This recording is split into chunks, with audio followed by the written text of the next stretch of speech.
Welcome to the landmark 20th episode of the Business of Tattooing podcast. This week, we're joined by James Gaither, a pivotal but often behind-the-scenes figure in the tattoo world. For nearly a decade, James has been the driving force behind one of the industry's most trusted names in infection control, Adenna and Art Noir. But his role extends far beyond selling gloves. In this raw, unfiltered, and deeply insightful episode, we pull the curtain way back. We start with a debrief on the inaugural Raven's Nest Tattoo Competition at the legendary 85th Annual Sturgis Motorcycle Rally. Then, we dive right into the deep end. James brings his unique perspective from the front lines of manufacturing and distribution to tackle the industry's biggest challenges head-on. The threat of Amazon and direct-to-consumer Chinese manufacturing, the painful lessons from the rise and fall of organizations like CTS, and the urgent collaborative mission behind the new Tattoo Industry Manufacturers Alliance. We discuss the moral obligation of those who profit from this community to protect its history, its artisans, and its future. This is a conversation about legacy, responsibility, and the hard work required to keep the soul of tattooing alive in a rapidly changing world. Strap in for this episode of The Business of Tattooing. Face looks good, beard looks good, sounds good. Yeah, and me too, right? That's what I was talking about. Not me, dude, not me. Oh, all right, man. Well, how you been, man? Nonstop. Yourself? That's always my mantra, bro. I'm always nonstop. Yeah, that serialpreneurship, man. How's things been? Got the disease. How's things been since Sturgis? Well, Uh, I guess how was the rest of Sturgis? Because you guys were there for pretty much a whole week after I left. yeah. Sturgis is a blur, man. It's come out of it and just we were there with we had a purpose, right? And that's why we didn't bring the bikes out, which was kind of a bummer.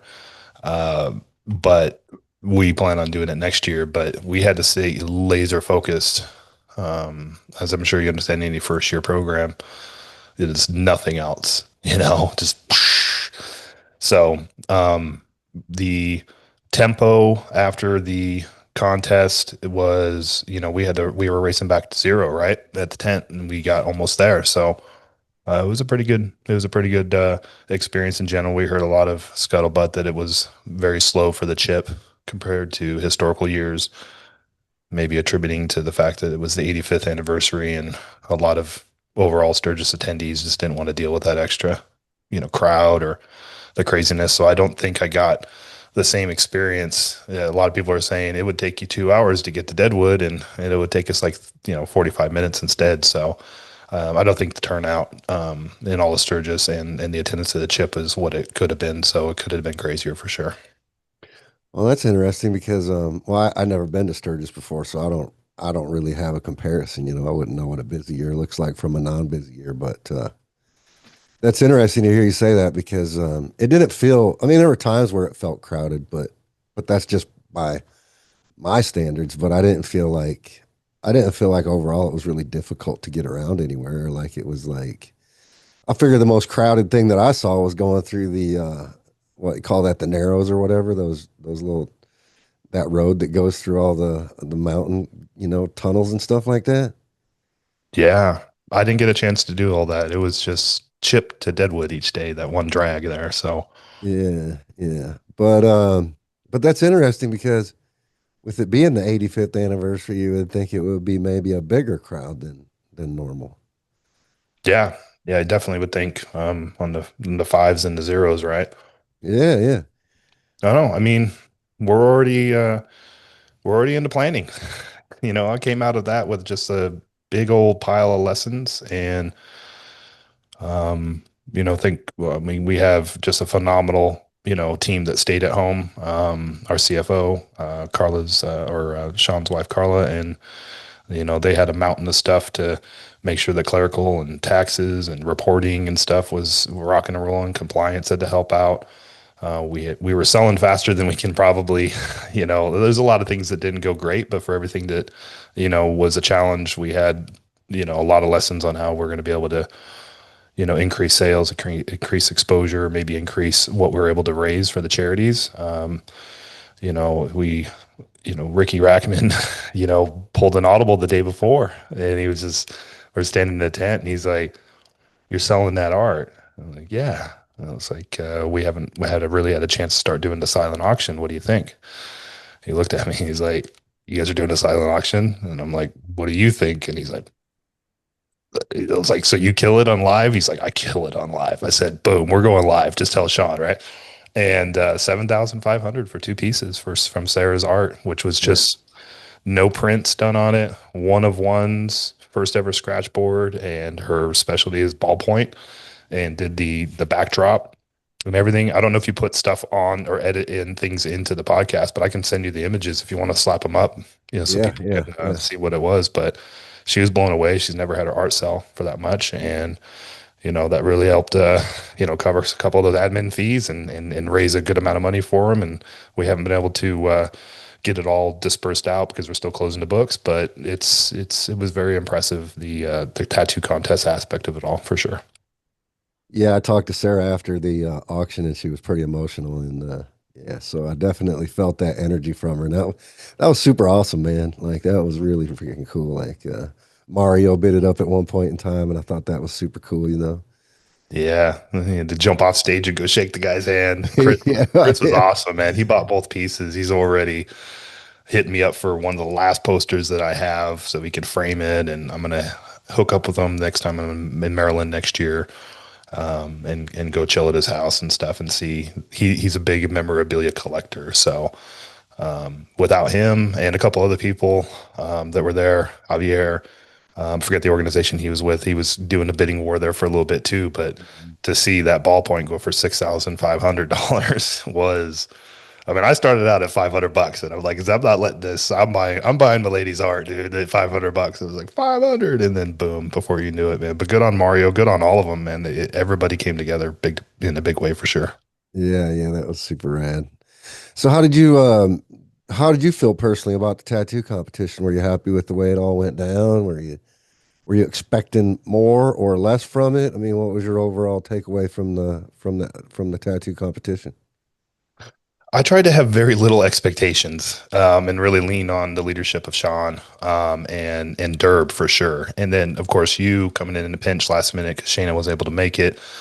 I just went in it with like just a server's heart. You know what I mean? I don't tell me what to do, and I'll do it. And so I had a Right. pretty good idea of what was needed of me, and Hoon was able to really. He's got a lot more experience with that as well. So he was on stage, I was off stage. Our goal, we could have sold up to 500 tickets if we really wanted because we had kind of blocked off a certain amount of time. And since we didn't reach that goal, we still at the door in the 2 days prior, having a tent on grounds, were able to sell a little over 160, close to 170 tickets, which was, but it was pretty darn good. It's respectable according to Derb and other people that have done this before. So seeing it through all of their eyes, everybody was very, very complimentary of it. Both the chip, the bar sales were good. We're waiting to hear on some of that stuff. The attendance was great. And then hearing from veterans, like, what was your thought? I mean, Derb and Noir, everybody said it was great. So, I mean, you were involved. What'd you think, man? I had a blast. I thought it was a really good time. Yeah. Um, yeah, I don't. I didn't. I like the way the voting went down. I like the mix of the judges. I thought that was great because typically you would just have three judges. So I think we had like what, five or six judges. Five. Well, Derb only wanted to have odd numbers, so there was never a tie. Five. Yeah. So I think that was an interesting spin having five judges instead of just three, and I think that made it a little more interesting. Um, there was definitely there was a lot of good tattoos coming through there. Yeah, we have to raise the bar a little bit. We got a lot of healed work. I think we're going to add some categories. I think we're going to add prison tat, instead of worst tat. Uh, yeah, there was some great artwork. There was only, I think, one healed piece from Ryan Eternal that he had done on site, and I think that was our goal. I know a lot of people are like, "Well, what do the artists get?" Well, this is about charity. This is about people's healed work. I mean, and I try to take care of my tattoos, right? Like that, I'm a walking billboard for the Mhm. artists that I've collected, and I think that I mean, the amount of prizes that we gave away, that first place winner, I mean, she walked away with a ton of amazing things. And so again, if we were charity focused and wasn't just, hey, let's get the artist a plaque or a cash prize or a set of inks, it was about the person that was wearing the artwork at that event at Sturgis and giving them something else to do. I mean, there was one person who was upset that they didn't like it and they came by the tent and were vocal about it, but it was for days after it. People were coming by so excited. They were buying industry product. They were buying inkies. They were buying Solon. They were, buying jewelry, one-off limited edition knives and stuff with artwork on it. They came back, and our tent was just this ball of energy of people that were so pleased, even the non-winners that came by. So again, going back to the expectations question, I mean, the bar is set now. Let's just put it that way. Now we know what we have. Our minimum standard is going to be going forward for sure. Yeah, yeah. Yeah, it was Yeah. cool. Do you feel like did you like your tent placement and all that stuff? Do you feel like you were good strategic placement and all that stuff? It was good exposure for you guys? Yeah. Already want to slide it over a little bit. I'd like to be right next to the coffee stand, for that morning crowd. Yeah, Um, there's a lot. There's a lot. I mean, I don't want to reveal too much right now just because I'm sure, still sure, doing our closing sales strategy, reflection ratings on the different vendors, ratings of certain things, improvements, all that kind of stuff. I would be right there in that neck of the woods again, somewhere in that general area. It was quick to be sure. able to get over to the big engine bar. We had kind of like a back break area, make some tent adjustments. But yeah, I mean, again, we were right next to a vendor that has been doing it for 23 years. They break down their tent or they close up their tent, excuse me, and they roll to the amphitheater for a night shift. So they do like 14, 15 hours of sales, right? We were closer to that 8 or 9 from setup and, breakdown, and one day we left early because we were just dying in the heat. Um, so they said out of all of their years in 23 years, that was the slowest year. So for us to have hit, nearly a break even, which was really our goal, I think we were forecasting, I mean, CFO versus sales, that's always a time old battle, right? Like you do have to work well in the sandbox together. And I was projecting potentially a loss of like $5,000, and we were much less than that. So if the traffic and where we were at gets adjusted a little bit, if the traffic increases next year, then we could see a greater attendance at the show, and we could see a greater raise for the charities, and we could definitely see greater amount of sales out of the tent, which is, you got to prepay all this stuff. It's Yeah. near to $30,000 to get something like that off the ground, right? So yeah, if we have better traffic, slightly better placement, maybe like getting a little closer to the coffee stand, but still in that general neck of the woods, I mean, it could be a grand slam next year for sure. Yeah, how did the artists do at the tattoo cafe? Did everybody were they Uh, staying pretty busy the whole time? it's probably a common question. I know a couple of them killed. You got I don't know all the artists that well. Got to meet a couple new ones. I think Seven, he's got just many years of clientele that returns. I know from Ryan Eternal, hearing from him, like he did gangbusters as well. Um, the Crossroads location seemed to be was getting tattooed the entire time. You got Candace over there, and KJ was over there. And they cycle because that's that one tattooing spot over at the Crossroads in the free section of the chip versus the Right, amphitheater. How much time did you get right. to spend over at the tattoo cafe? A little bit, or Oh, yeah, I was over there quite a bit. Julia and Q both got tattooed over there. okay? So No. yeah, we were over there for a while, and then we actually had friends from town that have a spot out there called Op One Vet. So they're like right. I mean, they were like literally right, pretty much. You go up these stairs to get to the tattoo cafe. They were kind of like right at the bottom of those stairs. So we were in that general area a lot of the time. Yeah. Yeah, that's why you got that sweet ride, man. I still have Yeah, that video. I gotta send you that video when it's like finding you guys like was guilty of having a good time. yeah, You dude. I had a ton of footage everybody. too that I took. Some drone footage and Derb took footage, and we were gonna upload all that into a shared location, but I never got a link for that. But if you still want all my footage, I got a lot. Highway footage with some clubs riding and stuff like that, interacting with some of them, and that was some fun stuff. But it could, I don't know if you guys have put all your reels together and all that like stuff yet, but I've got a ton of footage if you guys want it. Yeah. I mean, again, we could probably start talking a little bit more about all the sponsors, but of course, Electrum Tattoo Supply, Electrum Ink. You came to the rescue, like so many of the other brands, not only participating, attending, but helping us put up some of that money to be able to put the production on. So we appreciate that. And to your content thing, we all struggling with a little bit. We do need to find somebody that can really, we got to lean into our strengths, and so we need to have somebody that's going to be really producing a lot more content. We're working on that. But yeah, two-way street. If I can get you a shared drive on that, and then probably I'd say by the end of this month, you would have access to everything that we shot as well, so that we're not. It is a two-way street. If you came to the table with support in any capacity, we all content is king, right? So we have a whole drive full of stuff. Melanie from Respect My Industry and Skin and Ink magazine, all of her stuff is as long as everybody get their photo cred, right? So we'll have Right, it right, right. in there. So that we cite all that. Photo cred is huge, but we should. So when I have that ready, you can drop it in a Rob folder and then have a doc in there with make sure all your tags and hashtags are appropriate. So if anybody pulls out of that, we're respecting that and everything. So, but yeah, absolutely. Just give me a couple more weeks on that for sure.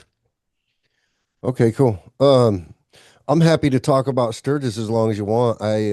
We can kind of get around it for a bit and come back to it if you want to, or we can keep talking about it. But obviously, want to give listeners a little bit of intro to you and who you are specifically and your involvement in the industry and just a little bit of your experience and where you're coming from. So I want to get that in there somewhere as well.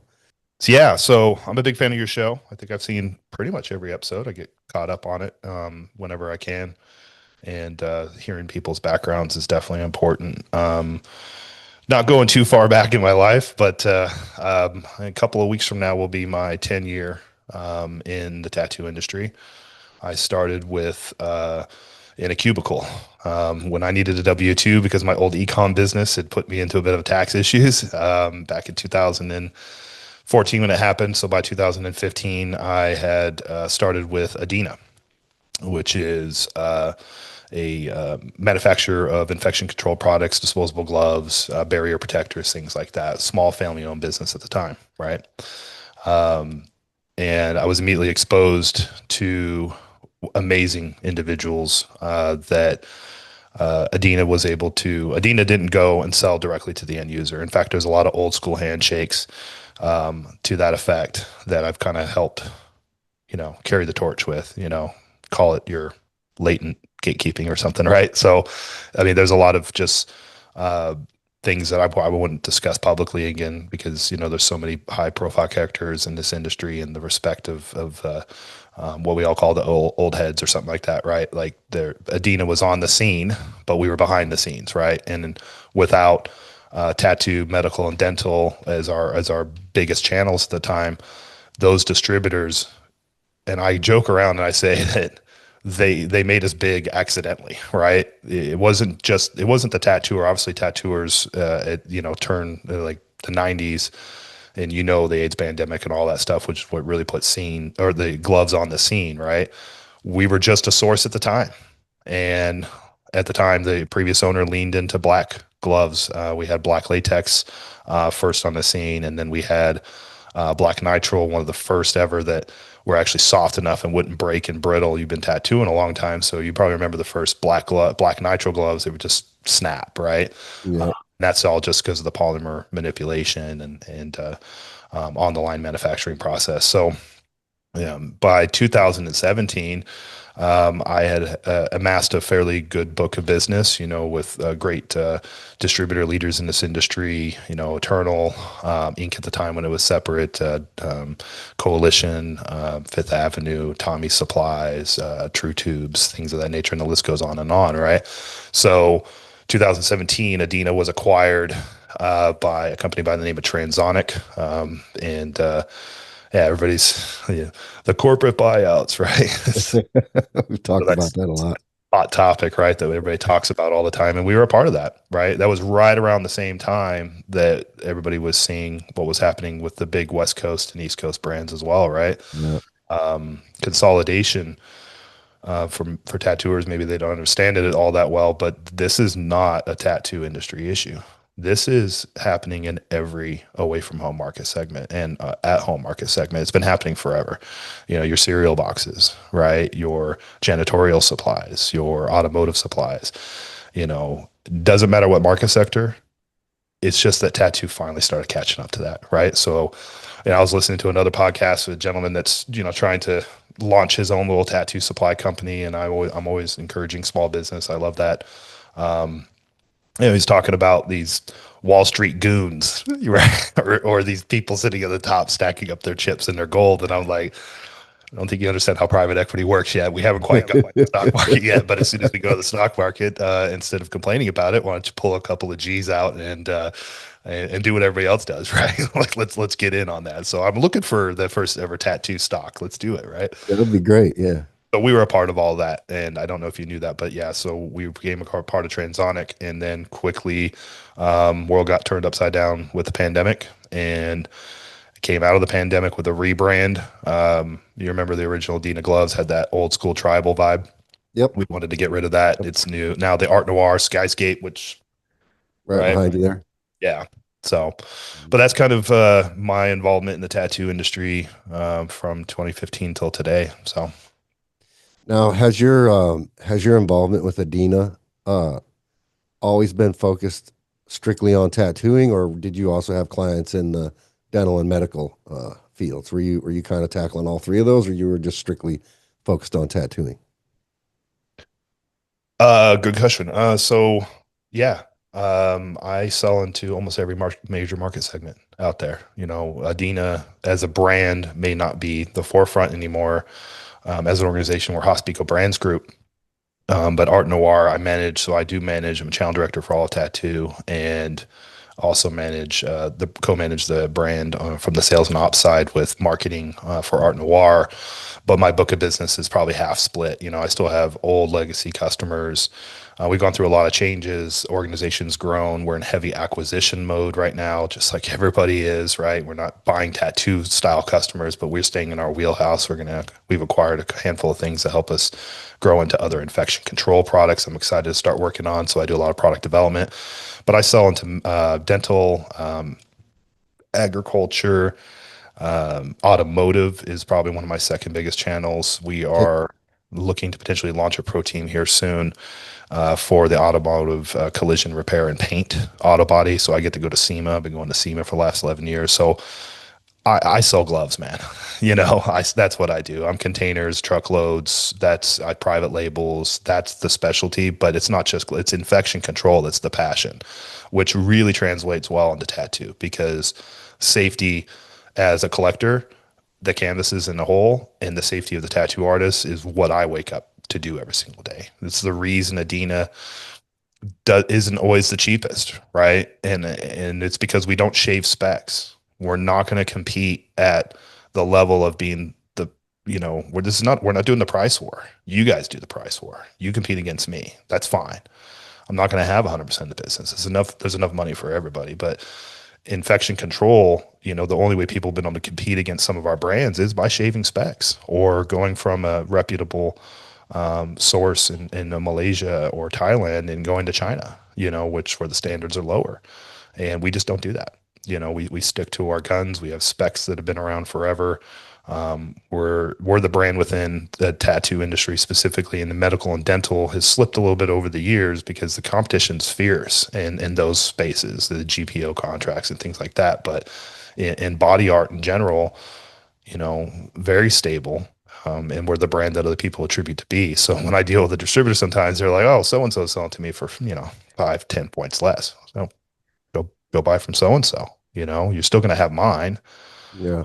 You're going to have your good, better, best, right? And that's the other passion besides the infection control, and even before Adenna, my background, for 18 years now is helping build small businesses with product-based solutions. That's all I do is, I might be a sales rep, right? But at the end of the day, I don't get to bring home lobster and steak a few times a month without seeing small businesses grow. If they're not growing, I don't have a job. And that's what I stay, keenly focused on is I'm here to help people across the board. If you're an entrepreneur, and we saw a lot of it post pandemic. Everybody realized when we couldn't get a hold of something, it's time to start a business. And there's just, that's been crazy. A lot of froth in the market. Right. But I'm encouraging that, small business capitalism, even though sometimes it cannibalizes itself and it can be a negative thing or negative experience. People that are willing to buy product and bring it to the doorsteps of this community are the unsung heroes at times.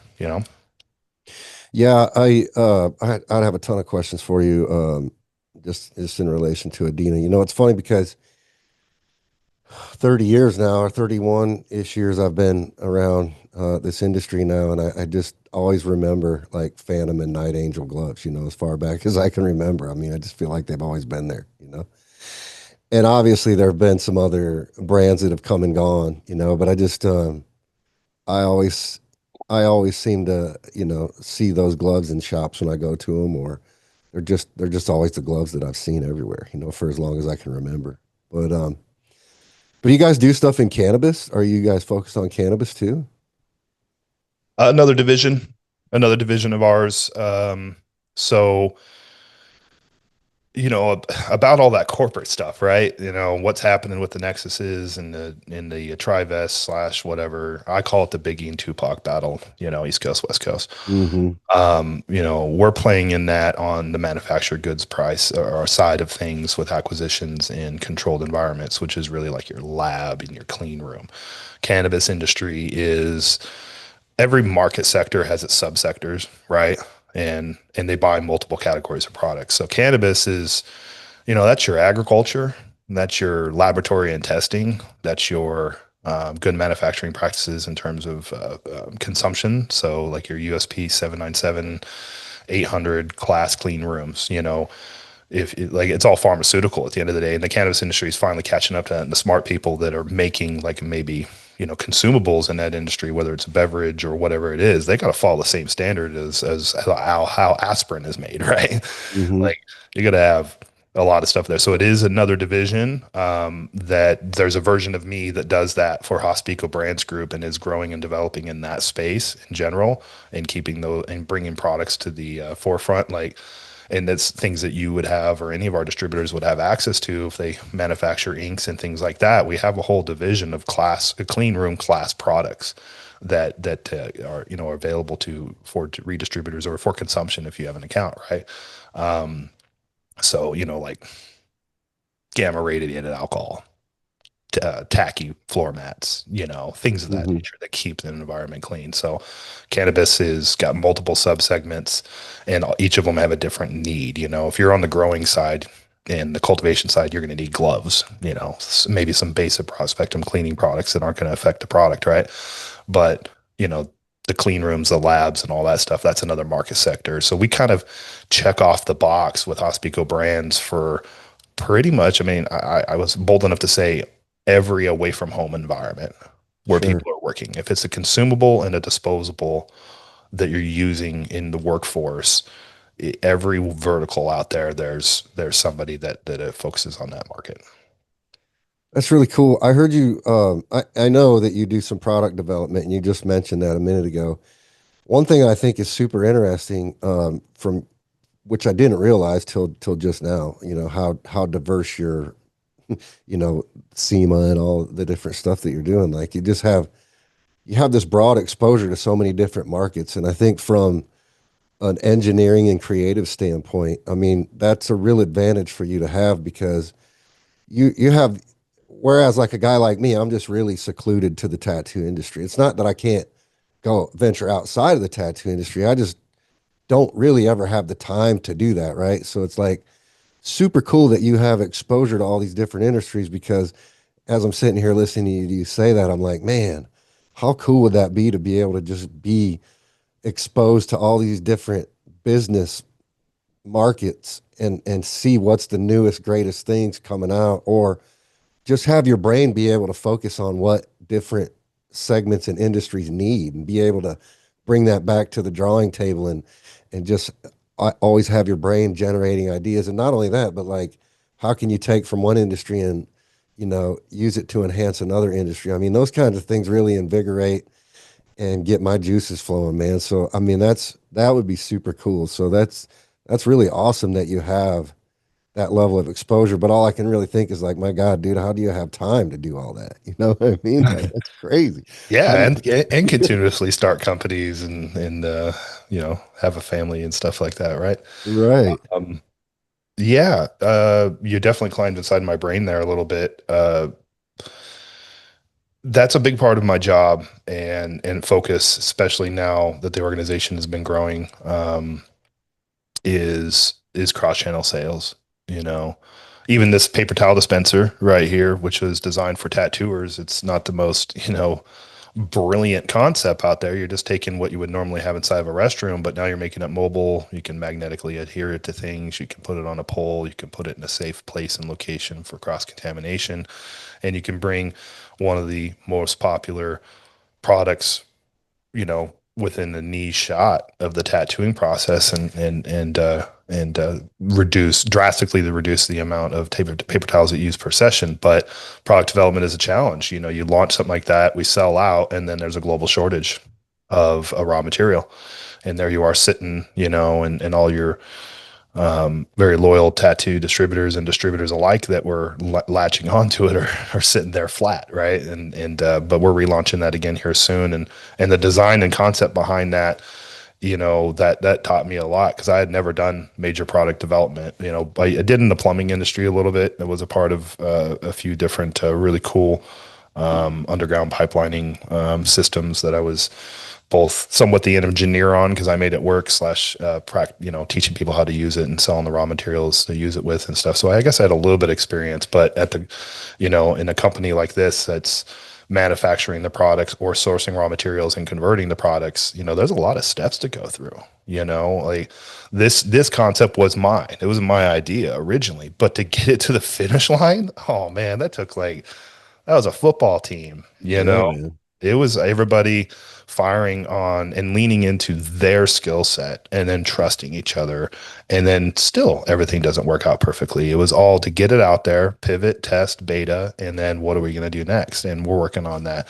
I got a drape sheep concept that's going to blow the socks off of the industry that I just started testing.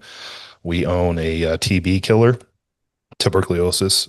We have disinfectants we make, but all of our TB killing products are that are registered have to be registered in all 50 states.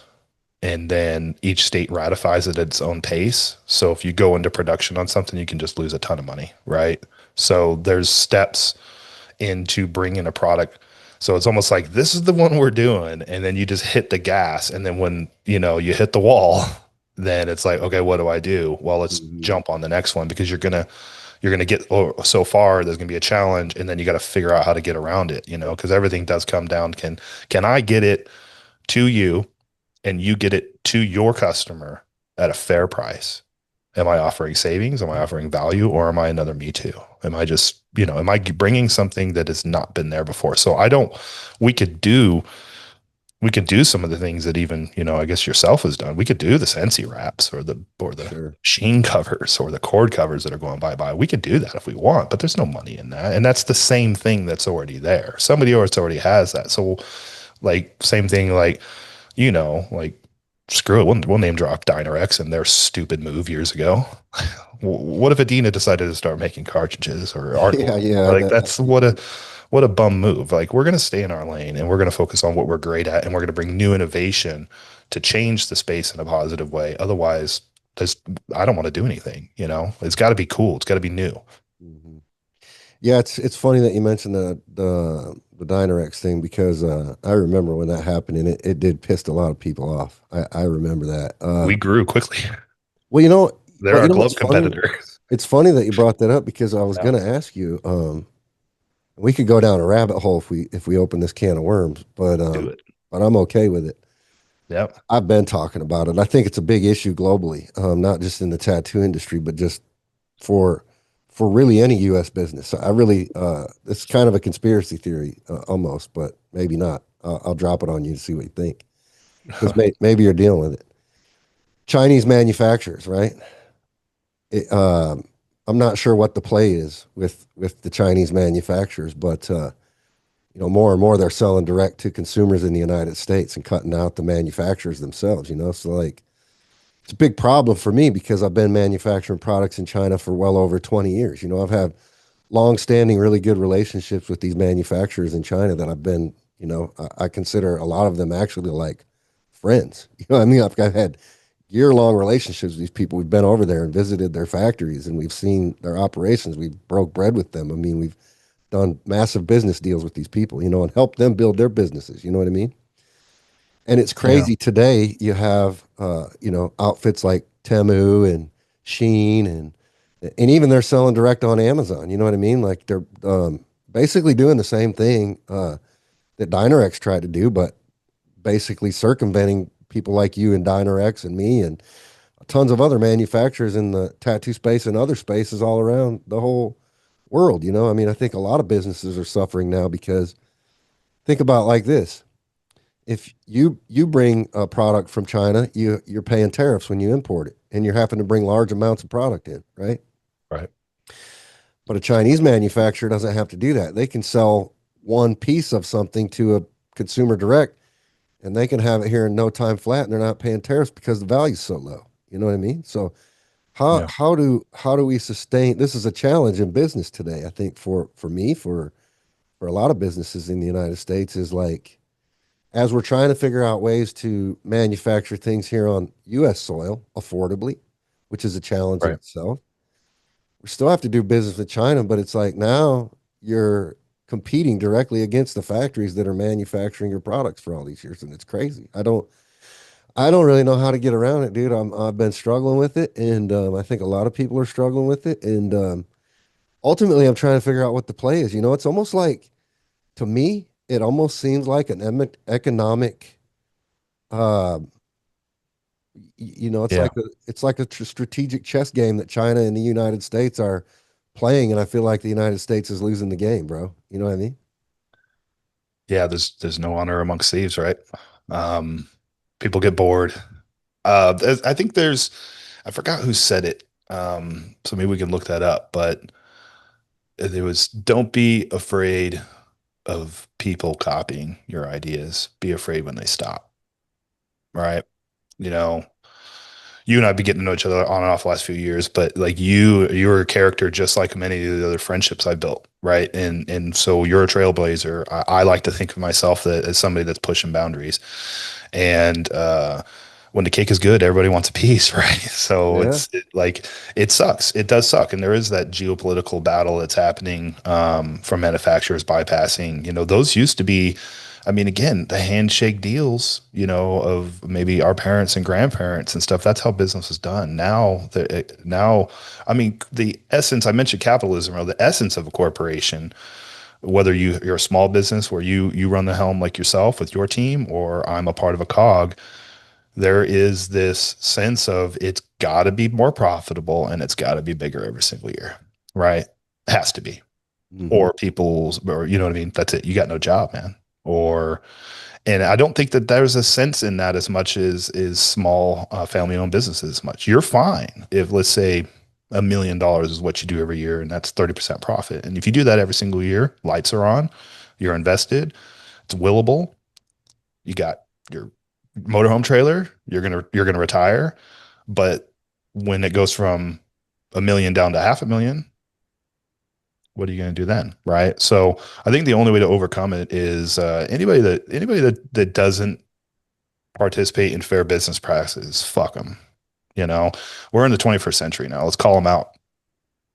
There's a lot of problems with that. There's a lot of people. It's not just, I mean, Temu and Amazon have no business selling tattoo products, but people have been forced to cross the picket line because of that. They're going from their X amount of sales every single year down to X amount of sales, and it's hurting their family. They employ people. you know, and even the tattooers, they just don't get it at the end of the day. Even if you can talk smack all you want on the consolidation, or or small businesses like yourself, but you guys, they all employ people that care about this community, Right. like who cares? If it's a small corp or a big corp or a private equity firm, like who cares? As long as they are doing everything in their power to protect the safety, the history, and the integrity of the path of what this community is planning, where it's going, which we still don't know. We can guess, it's why Raven's Nest was an exciting opportunity, right? Like we gotta trailblaze, we gotta come up with a new idea, because as soon as you do that, it doesn't matter if it's China, domestic, Canada, or your best friend, people are going to copy you, man. And they're going to try to do it better than you. And I think the only way to truly overcome it, it's like you're in Indiana, right? Yeah, yeah. I'd imagine that within a 50-mile radius of where you're at, you got pretty good customer loyalty, right? Why We do, not? yeah. Why would they go anywhere else? So duplicating that customer loyalty on a grander scale to grow, it is an uphill battle, right? Like you got to come up with, and it sounds like you got some things in the works, like you got some ways to be creative, to grow your company, to employ more people. And as again, your goal, my goal, the big private equity firms, maybe not both, maybe not all of them, but I know one of them for sure. They wake up every single day with the same exact goal as you and me, to sell products at a fair price as they possibly can, that are safe and that are going to keep this industry growing in the direction that it is. And I don't see how you could shake a stick at that. You know what I mean? So, but yeah, China, whatever, man. Like we're over here, they're over there. They don't care about.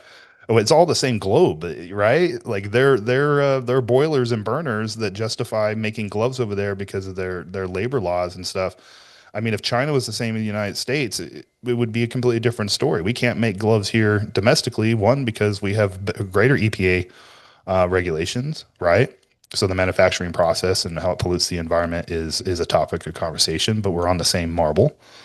And over here we have a political system that I mean, again, regardless of how much we print money or whatnot, like that's all has nothing to do with the fact that we pay people X amount of dollars, and we are still, as it stands right now, the world's currency.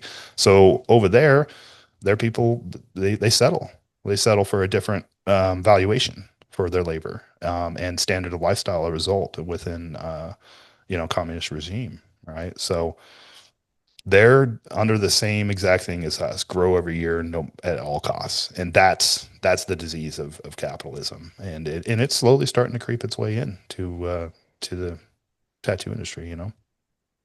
Yeah, it is. I don't, well, not like I said, not just the tattoo industry, but I think it's creeping its way into pretty much every industry now. Pretty much. I think it's like a virus, kind of, more or less, in that scheme. But it's a little disheartening, man, because you get it. I mean, you're a creator, and unfortunately, I'll go out on a limb, and I don't know if you feel the same as I feel, but I feel like innovation is a very rare thing in the tattoo industry, right? I mean, sure, some new things come out every now and then, you know what I mean? But like on a broad scale, how much evolution has there really been in the tattoo industry in the last 20 years, outside of technological advances, from going from drawing to using an iPad and those kinds of advances, you know what I mean? Those technological advances. And sure, machines have evolved, you went from a coil machine to, rotary machines to pen machines to wireless battery operated machines, and now you got robots tattooing on people. So I mean, that segment's evolved a little bit, whether you agree with it or not. But outside of that, I mean, aftercare hasn't really, like, I mean, it's it's a stagnant it's a stagnant place in my mind. You know what I Going mean? backwards, man. It's It's just like it you needs know to. well, it's like, how many Yeah, aftercares can you have? You know what I mean? And it's yeah, yeah, crazy. What differentiates them? You know what I mean? What yeah. makes one better than the next besides the marketing? Marketing, You know what I mean? What I marketing, and mean, Salesforce, and buying the market, and stuff like that. It's hard to go up against the guys that started it all, right? Or that came up with the brand. I mean, Topicals is going to be an issue like the inks, right? At the regulation level, which is good. Yeah. Yeah. I mean, Aftercare, the yeah. second skins, there's no reason not to hold the tattoo industry to the same standard as the food industry. And even though at the end of the day, the food is poisoning us, people have to make better choices. You and I have talked about that. Your Mrs. Julia, with her bread and all that stuff. Like I've made lifestyle changes, even though the FDA regulates it. I still smoke cigarettes. The FDA regulates that. But I mean, I think you and Amy were talking about too, and I learned so much at AFTO. I mean, that wasn't really the greatest environment for me particularly, but understanding that those conversations, I mean, because I get tattooed, and I want to feel like what's going in. I've never asked those questions. Hmm. Why am I getting a reaction to red? Well, you can't figure that out until you get tattooed with a few different reds, and then, you know, So I don't know, man. Like everything, I think everything comes down to the fact that this industry is like the last $1 billion industry with the longest history that still does not have a central meeting grounds every single year. You know what I mean? This is mind blowing to me that you can have a expo 1 to 5 or more on any given weekend, every single weekend on the calendar year, 365 days a year, and it's not stopping, right? It's getting more diluted on the globe. I mean, right? I'm not talking about just the United States. So Right. globally, there's a tattoo convention every year, but Every weekend. every weekend. I'm sorry. Yeah, sorry. Excuse me. Yes, Yeah. every single Friday, Saturday, Sunday, and when CTS gets off the ground, tattooers like a lot of ones that I know and love and respect, and people that I don't know that well, and that's fine. They got a shitty attitude about it.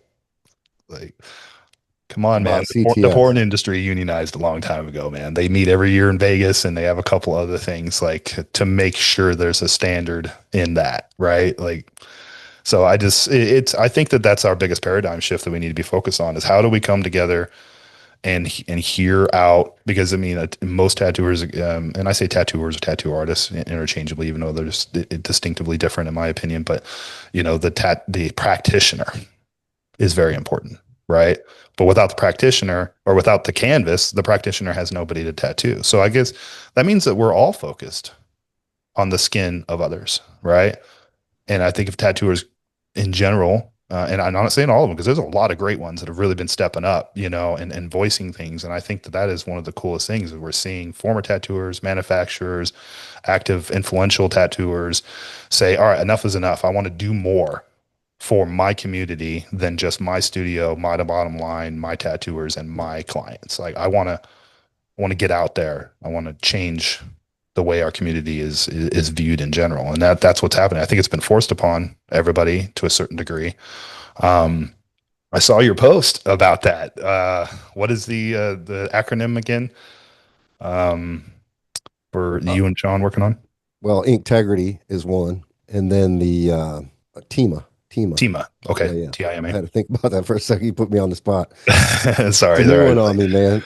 Yeah. Yeah, we came out of AFDO. Like right after AFDO, I just had this huge fire like inside, right? Like I was just like, oh yeah, I got to do something with all this energy that I'm coming away with from this AFDO conference. And so I came back, and after CTS fell apart, there was like there was, I would call it a, I wouldn't even say minor effort. It was a substantial effort on Sean's part to put together another group. And there were a lot of people on the call originally. But that one also fell off the rails for some reason or another. You know what I mean? And mostly I feel like, to me, in my assessment, is I think the interest falls short when progress isn't being made. At least that's how it is for me personally. And I think on a widespread level, that's probably what drives a lot of the manufacturers away from the table. They just like, for example, I've been dealing with the Mocha stuff, for a long time, and I was part of CTS in 2018 when Mocha was starting to be talked about and FDA regulations were starting to be talked about on a serious level. You know what I mean? And then Right. I went to meetings in Vegas. I never really fully understood completely what the objective was. And a lot of times I just felt like it was a waste of time. You know what I mean? And I don't like saying that because it's not to say that it was a waste of time because I think what they were trying to do was valid and it was needed. I just don't feel like it was well organized, and I think, Right. and again, that's not a fault. I mean, it's just the pieces weren't in place right. You know what I mean? And I think, even at the AFTO conference, it was interesting to me that I forget it's been 13 or 18 years. Do you remember? I think it was 13. How The many years body they art had committee's the been a body art part of side? AFTO.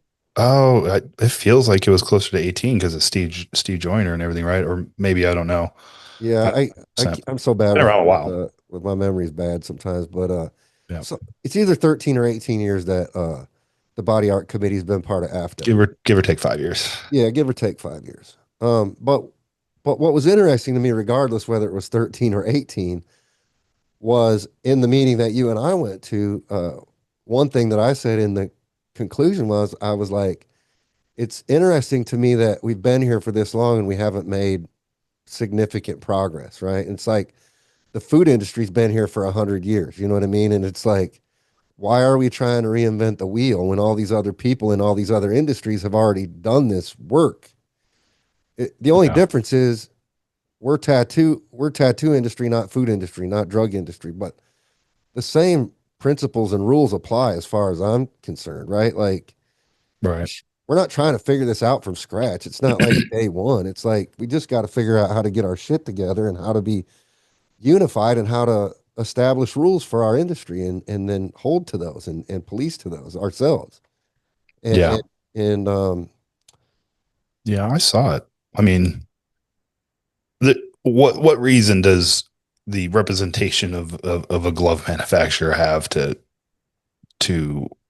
get involved in an organization like that? And that was the question I'd asked myself the moment I had heard through the grapevine and reached out about CTS is there's a duty, no matter what, in what way you profit from this community, in an obligation that manufacturers owe to our distributors and the distributors owe to the tattooer and then the tattooer owes to the canvas. There's an ecosystem. We're talking about thousands of years of history that is now an industry.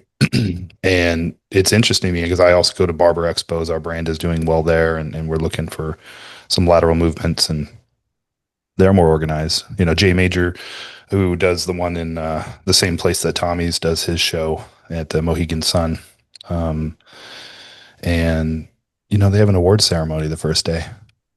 They have industry training that people pay for the tickets. It's a membership organization. I don't think really with very high dues. It's just a general membership and an annual thing. And both they have a West Coast and East Coast one. They're doing one in Vegas here. I'm going to be attending, I think next month. It's on my calendar. But why is it the barbers are more integrated than us? Like the barber industry, I don't think it's near. I don't know what is the last time I heard. Like the tattoo industry is 4 billion now or so, and growing at yeah, a clip, right? yeah, yeah, So um, when I saw CTS, again, we paid our dues, and that opened up my eyes for good or bad. No matter, and I don't care for a lot of the negative opinions at all that I heard from people that had attended and walked away, finger pointing at particular people or particular brands. I think that was bullshit. Um, it's always they don't erect statues of critics. That's kind of my core mantra, right? right, right. You don't got something nice to say, then shut up, right? But I saw an example of CTS, so maybe you're right. Like the pieces in the organization that maybe wasn't there, maybe it was ahead of its time. But how bold of a group of individuals, and we all know one of the persons that was really driving that, right? Mario, like good on him. I've done more for this industry than I think I'll ever be able to do if I live to be 100. And again, I'm not a career tattooer. So I'm a shitty tattooer, and that's why I don't tattoo. So, but yeah, like I saw an example of what I've seen in every other industry that I service. I go to other communities. I came from the plumbing industry. I've done a lot of jobs in my past. There's a central meeting grounds for the leaders to have the conversation. I think what's really going to help again, we all have like pro teams and influencers we work with, right, to help us understand the community better. I do it because I'm not a tattooer, so my logic is not always going to be as the sharpest pencil out there, but I might have a pencil that I can hand off to a couple of people that are going to help me make it sharp or break it in half because it's a bad pencil, dude. Don't do Right, that. right. And I have to listen to people because the gaps in logic. Well, these great tattooers, the 40, 45-year-old up crowd, it would be nice to see them step up a tad bit more, right? It's going to take the leadership of people that this community has given everything to them and they've given everything to it by working their butts off for them to call out this young group, and this young group of tattooers are our future customers, right? We're not, if we invent a product, we're not selling to the tattooer today because they're going to, 90% of them are going to say, I don't like that. I'm selling to the tattooer tomorrow that wants it easier, faster, simpler, right? And the tattooer of tomorrow and the new tattooers, the people that are 10 years and under, I've seen them tell me flat out, no, man, I'm always going to buy from Amazon. I don't, I don't get it, man. Like voting with your dollars is a real thing, right? Well, they're 10% cheaper and it's free freight. Cool. Does Amazon cut checks when shit hits the fan, or does Amazon support this organization that helps, regulation in your area? Does Amazon have connection to 1,000-year history, or are they just that same corporate cogwheel, right? Like people, if the leaders and the brands and the distributors come together, even if it's messy, again, and show up again and show up again, we're doing the cliche of leading by example. When we stop doing that, or when people get frustrated, or it didn't work, or they throw out the baby with the bathwater, of course, yeah, yeah. Inaction and indifference is the disease of anything. It's not unique to the tattoo industry. It's we can do better, and it takes everybody. It's not about the fact, oh, it is the ink manufacturer's responsibility to do that. Well, of course, man. It's just like it's your responsibility to advertise for your artists so that they're happy and they stay there. Yeah. Everybody has a responsibility. It's when you have an inner drive that says, I would like to also do more than the minimum it takes to maintain my lifestyle. It's not about just me, it's about the collective we. And that's where, like the first time I heard the word tattoo family was from Derb. I'm like, wow, that's cool, man. Like that makes me feel a certain way.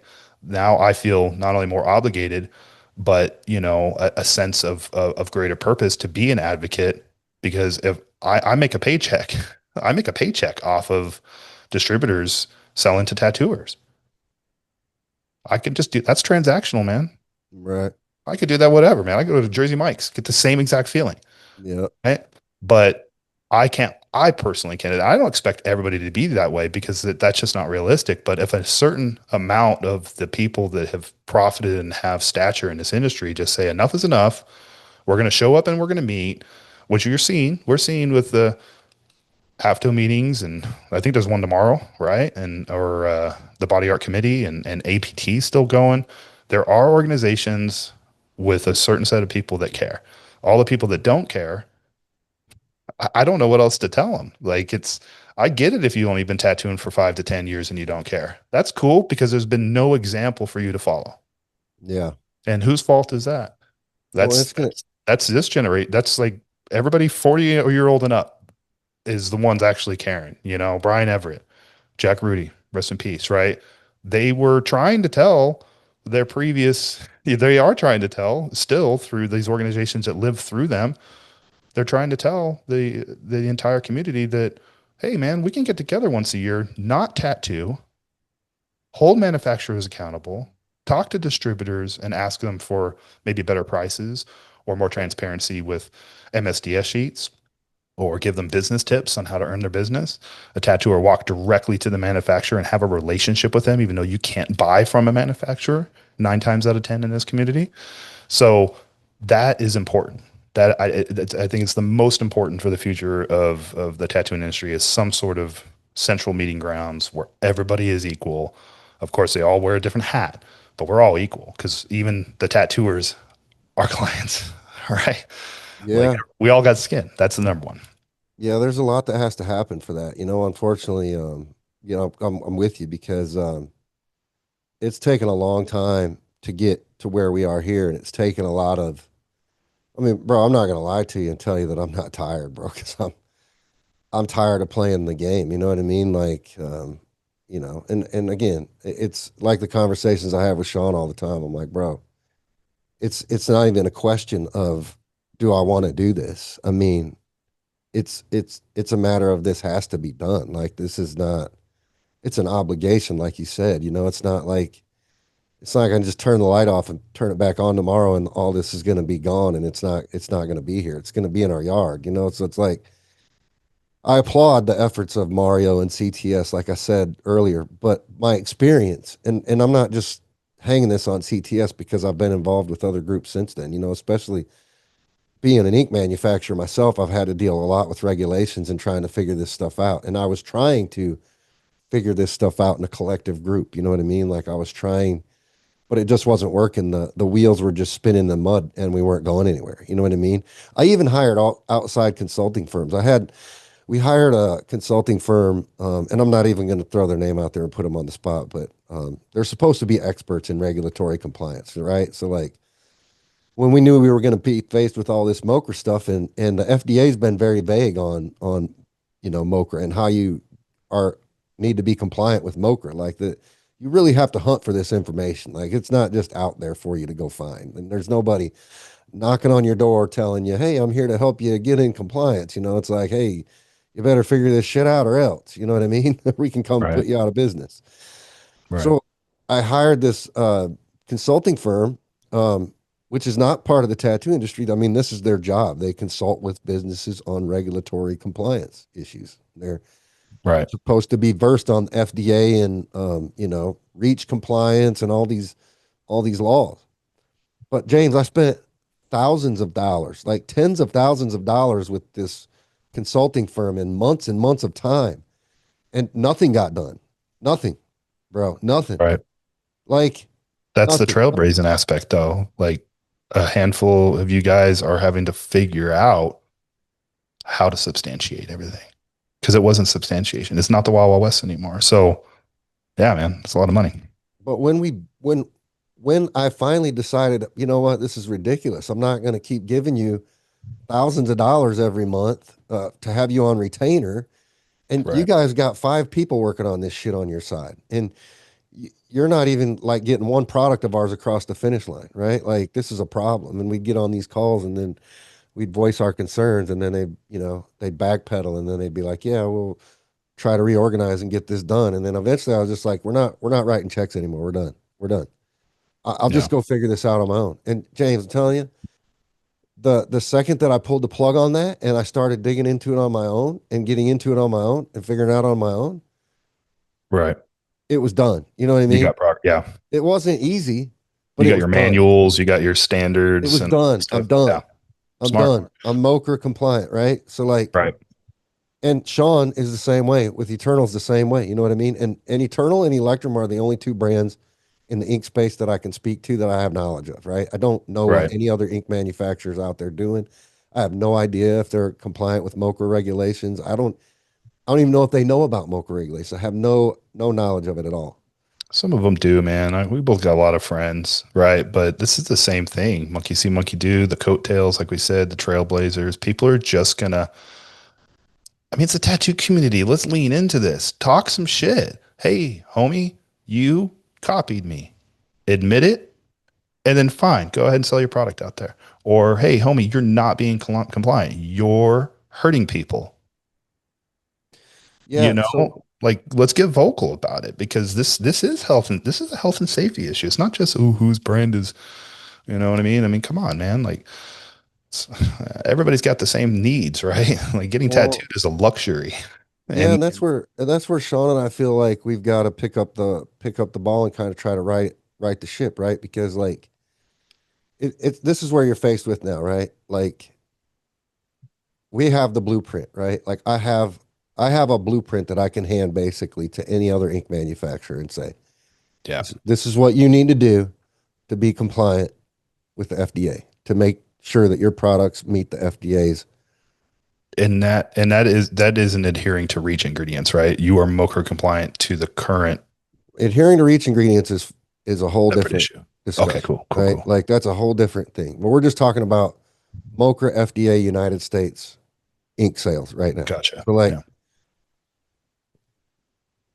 so here's what the ink manufacturers are faced with. And this is why Sean and I decided to start TEMA, which is Tattoo Industry Manufacturers Alliance, right? And specifically we're starting with ink manufacturers because that's where the impact is right now. I think one thing that the CTS would have profited better from would have been by reducing their focus on the manufacturing. When CTS was around, they brought ink manufacturers, they brought all kinds of product manufacturers. I mean, they even brought tattoo suppliers. I mean, I don't even know if I maybe was there.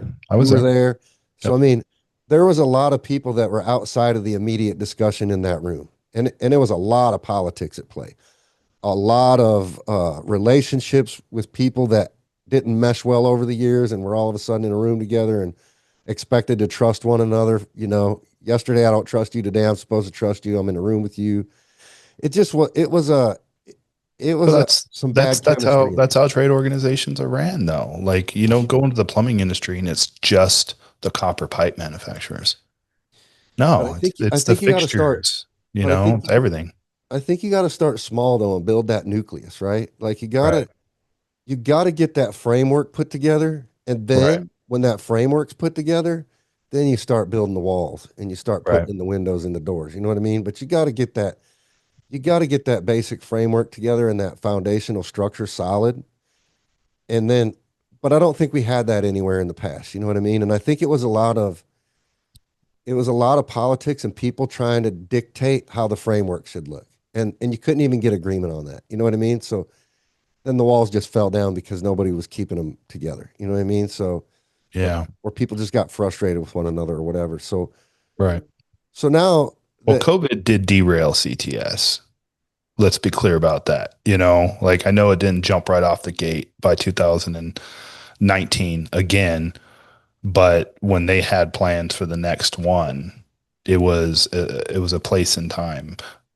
I think there's a lot to be said for what you're saying there. You're right. Like you do have to have infrastructure that can be duplicatable.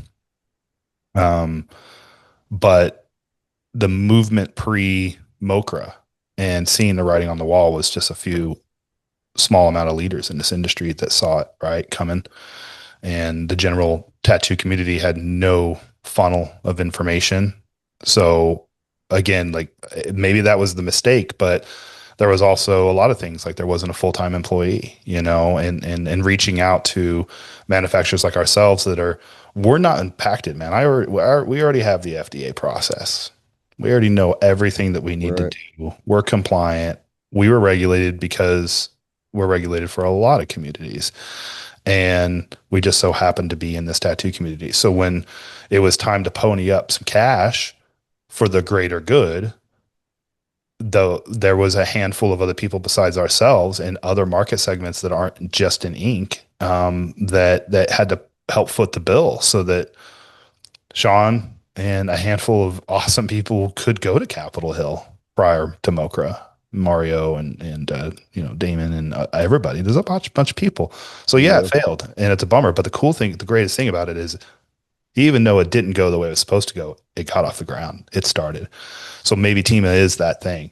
And yeah, maybe if you guys want to stay laser focus on ink, but by the time ink, the ink by the time the entire subject is so disseminated to be easily digestible by the people that just aren't that it affects both the end user canvas that should have, and you know, it's a little bit about what we were talking about with Raven's Nest and what our ultimate goal is, and we'll talk about that offline and deploy it by next year. But I think that the canvas needs to be more educated. You know, they walk in the grocery store and they got all the information right there to make a good choice or bad choice, yeah, right? So therefore, you know, and I think Amy and you had talked about it. It's like mind blowing that a person getting pierced will walk into a piercing or a tattoo studio and go, "Are you APAT certified?" And nobody's asking about all that. So the downward pressure to it's just it's not as simple as is it ink? Was it an organizational issue? Was there, not enough money being pumped into it? So I see both sides. I think that there's a way to just drop the bomb and do it all at once, but it's gonna take 6, 7 figures of investment and time and people. And how do you get that out of the ink manufacturer, just the ink manufacturers? I don't think you can get it out of the, No, t- I don't think the goal is to get that all out of the ink manufacturers. I'm just saying from a foundational standpoint, since the FDA's operational. focus is on ink right now, Yeah. the first people we need to bring to the table are the ink manufacturers. And that's just specifically because we've already got the blueprint for the ink manufacturers and what they need to do to be MOCR compliant, right? Like we Yeah. have all this. Now, here's what you could do. Ink manufacturer, right? You're a Fusion or you're a whoever, you know what I mean? Just pick an ink brand. Yeah. You have a deadline that you have to be MOCR compliant by. Eventually, the FDA is going to come knocking on your door if they haven't already, right? Right. Now you're faced with two options. Either one, you learn how to do this on your own, which is going to take considerable amounts of time, energy, and investment. Two, you go out and you hire an outside consulting firm, which is going to be expensive, right? Or we have this trade organization that we're putting together. We have all the resources in a library for the manufacturers. It's not like you have to let me come into your facility or pull the curtain back and let me know any of your trade secrets. We're not looking for that. You know what I mean? We're not trying to get access to your secret formulas or anything like that. We're not asking for that. There's no need to share anything like that. It's just come to the table, have these conversations with us, be a board member, help us vote, help us come up with the rules and guidelines that we want to govern by. Yeah. In Pay your exchange, dues. in exchange, Yeah. you have access to this whole library. We will Right. walk you through how to do all of this. Like we will give you Yeah. the templates. You simply plug your name in and your information in. You upload it to where it needs to be uploaded to, and you're good to go. You know what I mean? It's an easy Yeah. process after that, right? And then we bring in aftercare manufacturers because they're going to be the next ones on the in the spotlight, right? I mean, they're already Hmm. talking about fragrances and they're already talking about allergens, and I Dies. mean, Yeah. they're going to start looking at aftercares next, so we need to bring the aftercare manufacturers in. We need to get them at the table. We need to replicate the same thing with the aftercare manufacturers. And it just starts on the manufacturing level, and it's just simply ensuring that we're manufacturing safe products, good manufacturing practices, safety data information's there, transparency to the tattooer, right? Transparency to the client. I mean, we get clients all the time asking us what's in our ink. I'm allergic to certain things.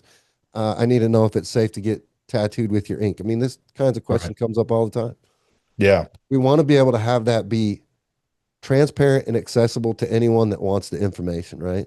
And we want to put that information together. It's just a matter of organizing it and compiling it in a way that's easy. But I think Yeah. Sean and I have had these talks. It's like, well, let's bring everybody in, but then I'm like, well, maybe too much too soon. I don't know. You know what I mean?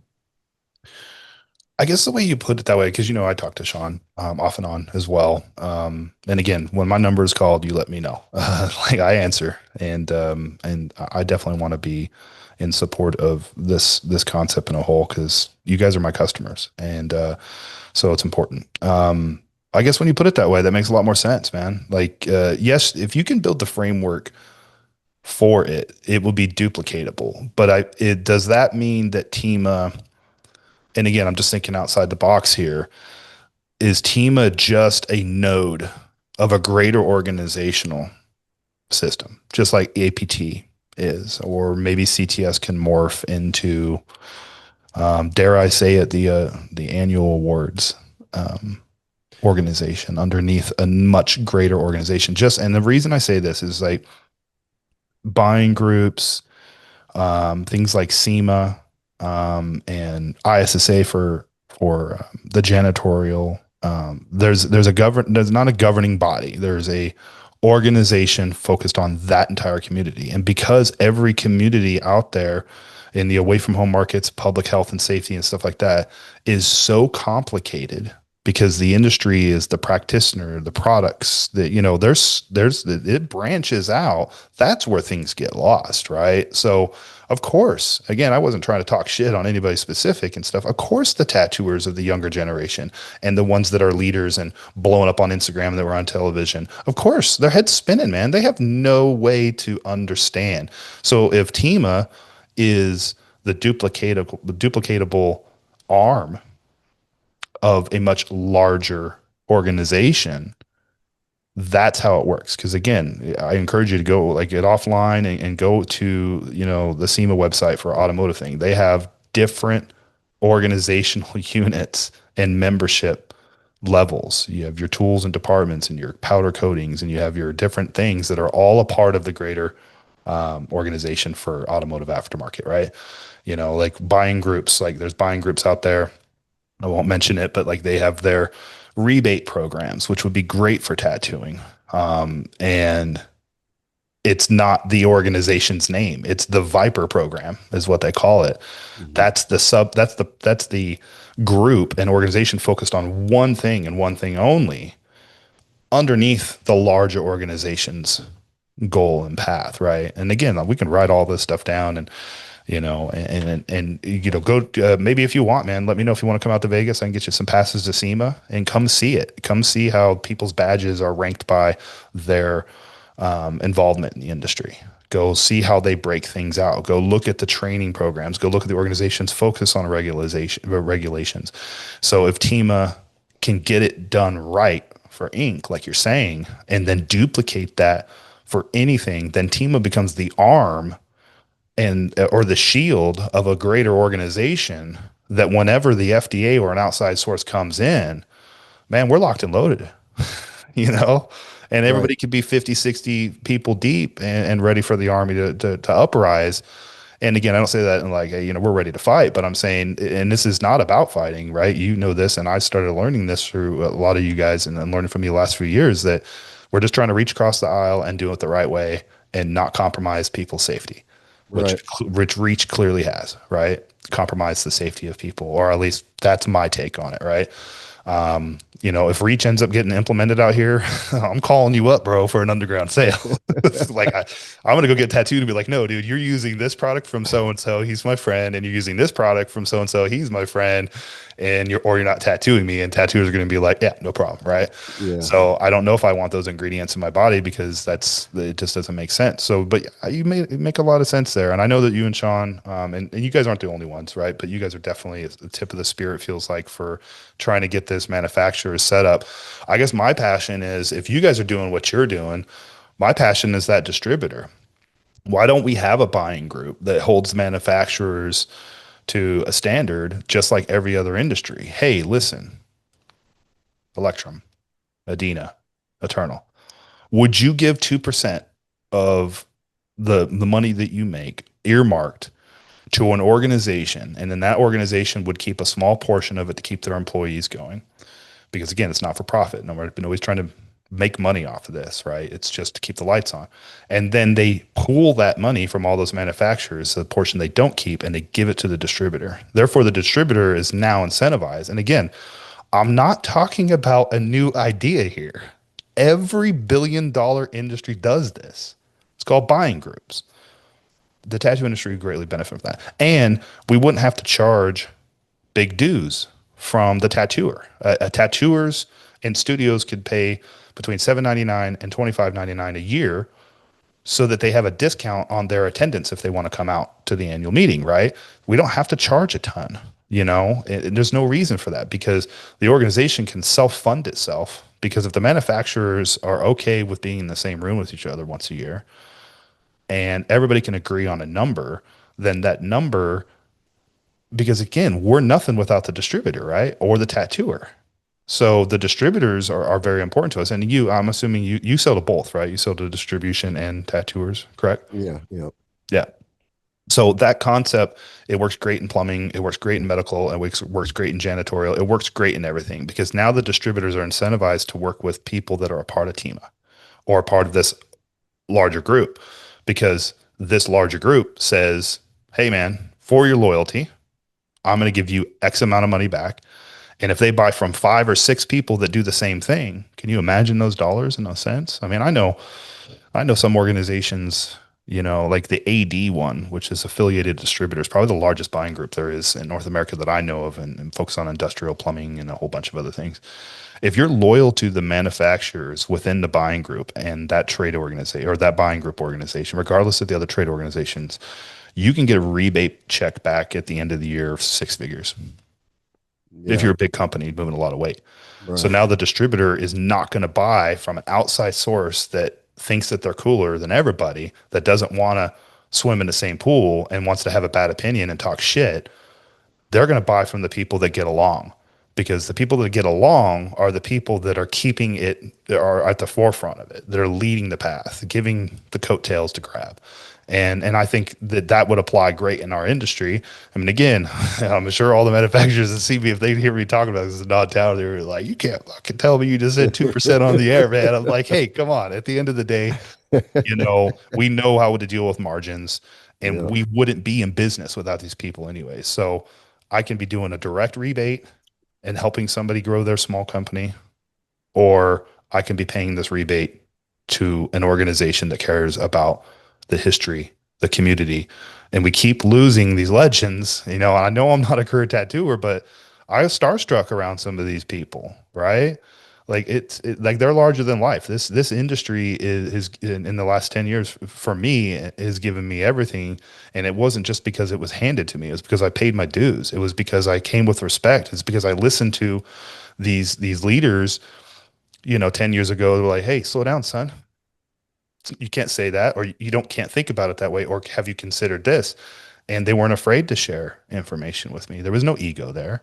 These customers, and some of them have become great friends because of that. And you and I are starting to get to know each other to that capacity. And like, I'm open to just playing my role as best as I possibly could and can ongoing.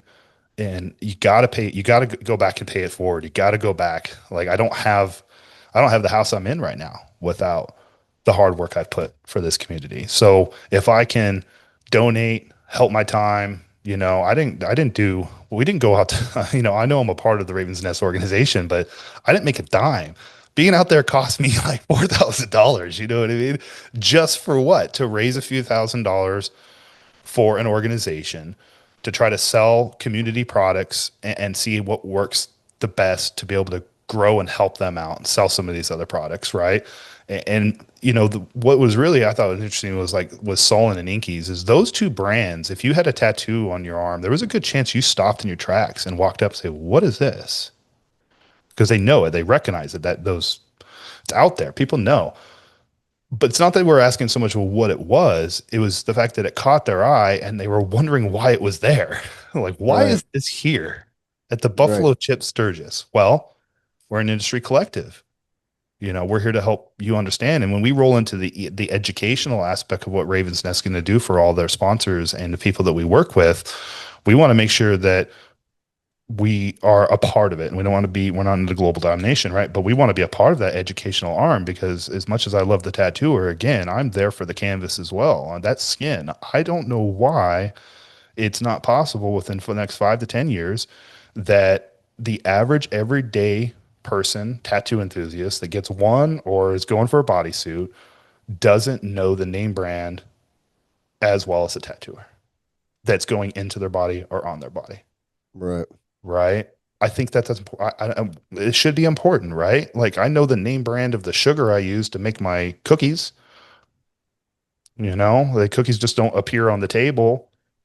If I'm a cookie enthusiast, I might want to look into the different types of brands and which one's the best out there, right? Right. So Right. Right. if I go get tattooed, hey, Mr. Tattoo Artist, Mrs. What Tattoo products Artist, are you because the women are using? taking over the world, right?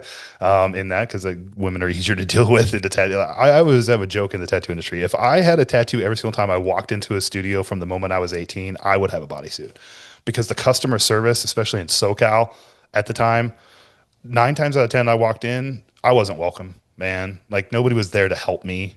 It was like, oh, you ready just to make a deposit? It was just like a really like a bad attitude. Like some of that Newport Beach and Huntington Beach scene and all that kind of stuff. Like, I won't name drop the studios, but it wasn't like, hey man, let's do what you, I love your idea. Let's do this. It was some shop person that was, hazing you or putting you through the ringer. So, and I just don't think girls are better at customer service and stuff usually. So good on them, right? But again, what about that?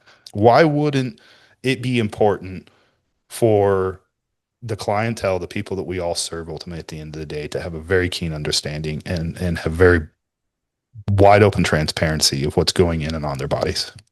And that's where we can shift focus, because the education isn't just about the tattoo anymore. Let's just bypass them. All the ones that don't care, have bad attitudes, that's fine.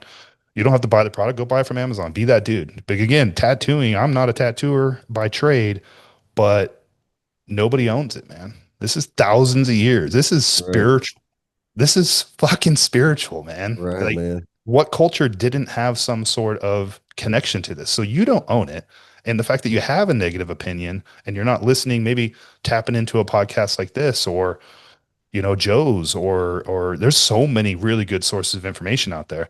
I just see people so quick to have an opinion, but not, say, hey, you know what? I want to hear what you have to say, and I'm going to go spend some time on myself, and I'm going to volunteer some time learning about this. That's it, man. Let's just go directly to the person that's the most affected at the end of the day. Yeah. I think you had a good understanding when you were talking about Team being the arm. But I think APT is the bigger organization, But Yeah, APT's been here for a very long time. It is the tattoo industry's trade organization. yeah, that's true. Even though a lot of the younger artists don't know about the APT, that's where we're really trying to get the education out there to people. Right. But I see TEMA, you know, eventually APT is for tattooers. It's not necessarily for manufacturers. Obviously manufacturers are part of the APT, but the APT is more of the voice for the tattoo artists. They're more focused on the art of tattooing, the practice of tattooing. They're not Right. really focused on the manufacturing side of things. And that's where TEMA comes in, I think, and really can enhance the APT, right? And be a part of that bigger picture and bring manufacturers to that space and bridge the gap between manufacturer and artist, right? Like that's how the artist gets direct access to the manufacturer, even if they're Like two not like two nodes coming together like molecules. right, right. Yeah. Yeah. Everybody doing exactly what they're the best at. Yeah. So again, I don't know what CTS's involvement was with the APT. I don't even know if they were talking back and forth or not. I don't They were. know. APT was there.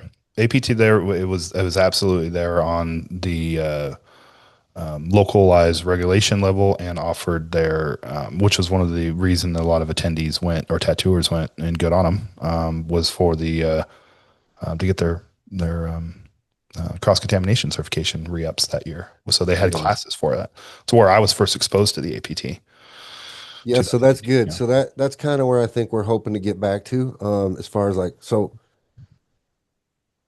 I consider CTS as much a success than anything else. I still think it Yeah. was a successful endeavor just because it was an effort to get something bigger off the ground. And I think that's just where TEMA comes in. It's just like, hey, Yeah. we're going to pick up where CTS left off and carry that torch forward. And we're just going to try to make sure that we are organized and structured and we have that, framework put together Yeah. before we invite anybody else into the room to Into have the these fold. discussions. We Yeah. want to have the structure outlined. We want to have the ground rules laid out. We want to make it clear to, hey, like, we're not here to talk about each other. We're not here. Look, this is an equal playing field. We're all here for the same reason. Check the egos at the door. Leave your opinions at the door. Let's just come in here and talk about what's factual and what's important and move the ball across the goal line. You know what I mean? That's what we're here to do every single time we meet every month or whatever the frequency is. But Put up some Ben weight. Shaw is very, very interested in helping us now. If Sean and I have a meeting with him tomorrow, actually, and Sean's putting full time into this now. So like this is gonna Yeah. be Tima Good is for gonna him, be man. Sean's full time thing. Cool. Ben's a badass too. Had the chance to get to know him a couple of times. He's a philanthropist, career tattooer, right? Yeah, Tattoo and studio owner.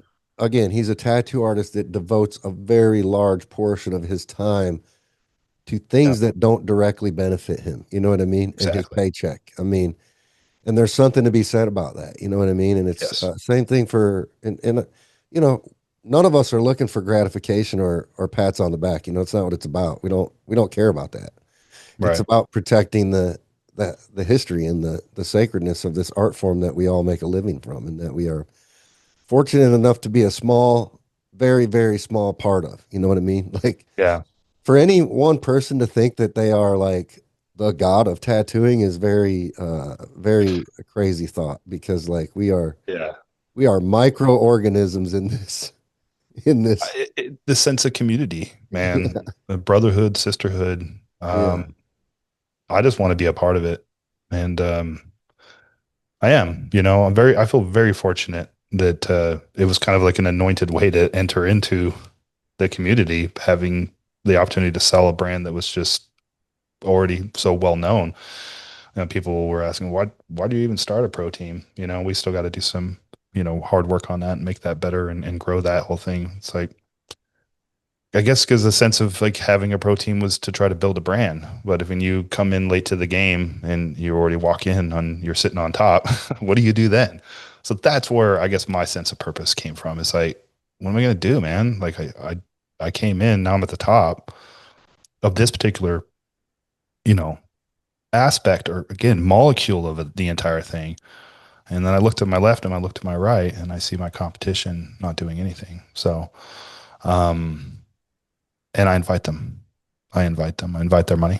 I invite their participation, their volunteer time, and I'm down. I love to stand around and hang around with them, and then pony up some commas and yeah, comma that not like Sean comma, but um, yeah, some commas, and that's the duty, man. You gotta pay it back. So I commend you, commend Sean.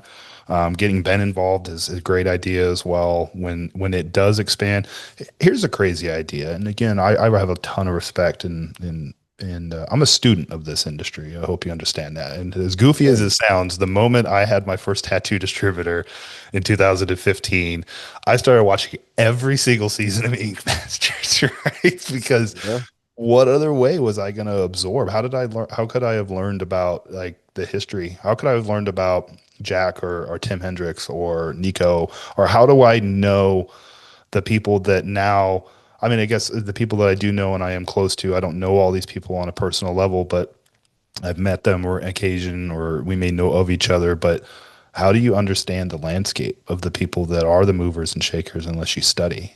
So I've read books. I listen. You can ask them, my girl, man. Like I'm listening to your podcast once a week. I'm listening to Not for Nothing. I'm listening to Fireside.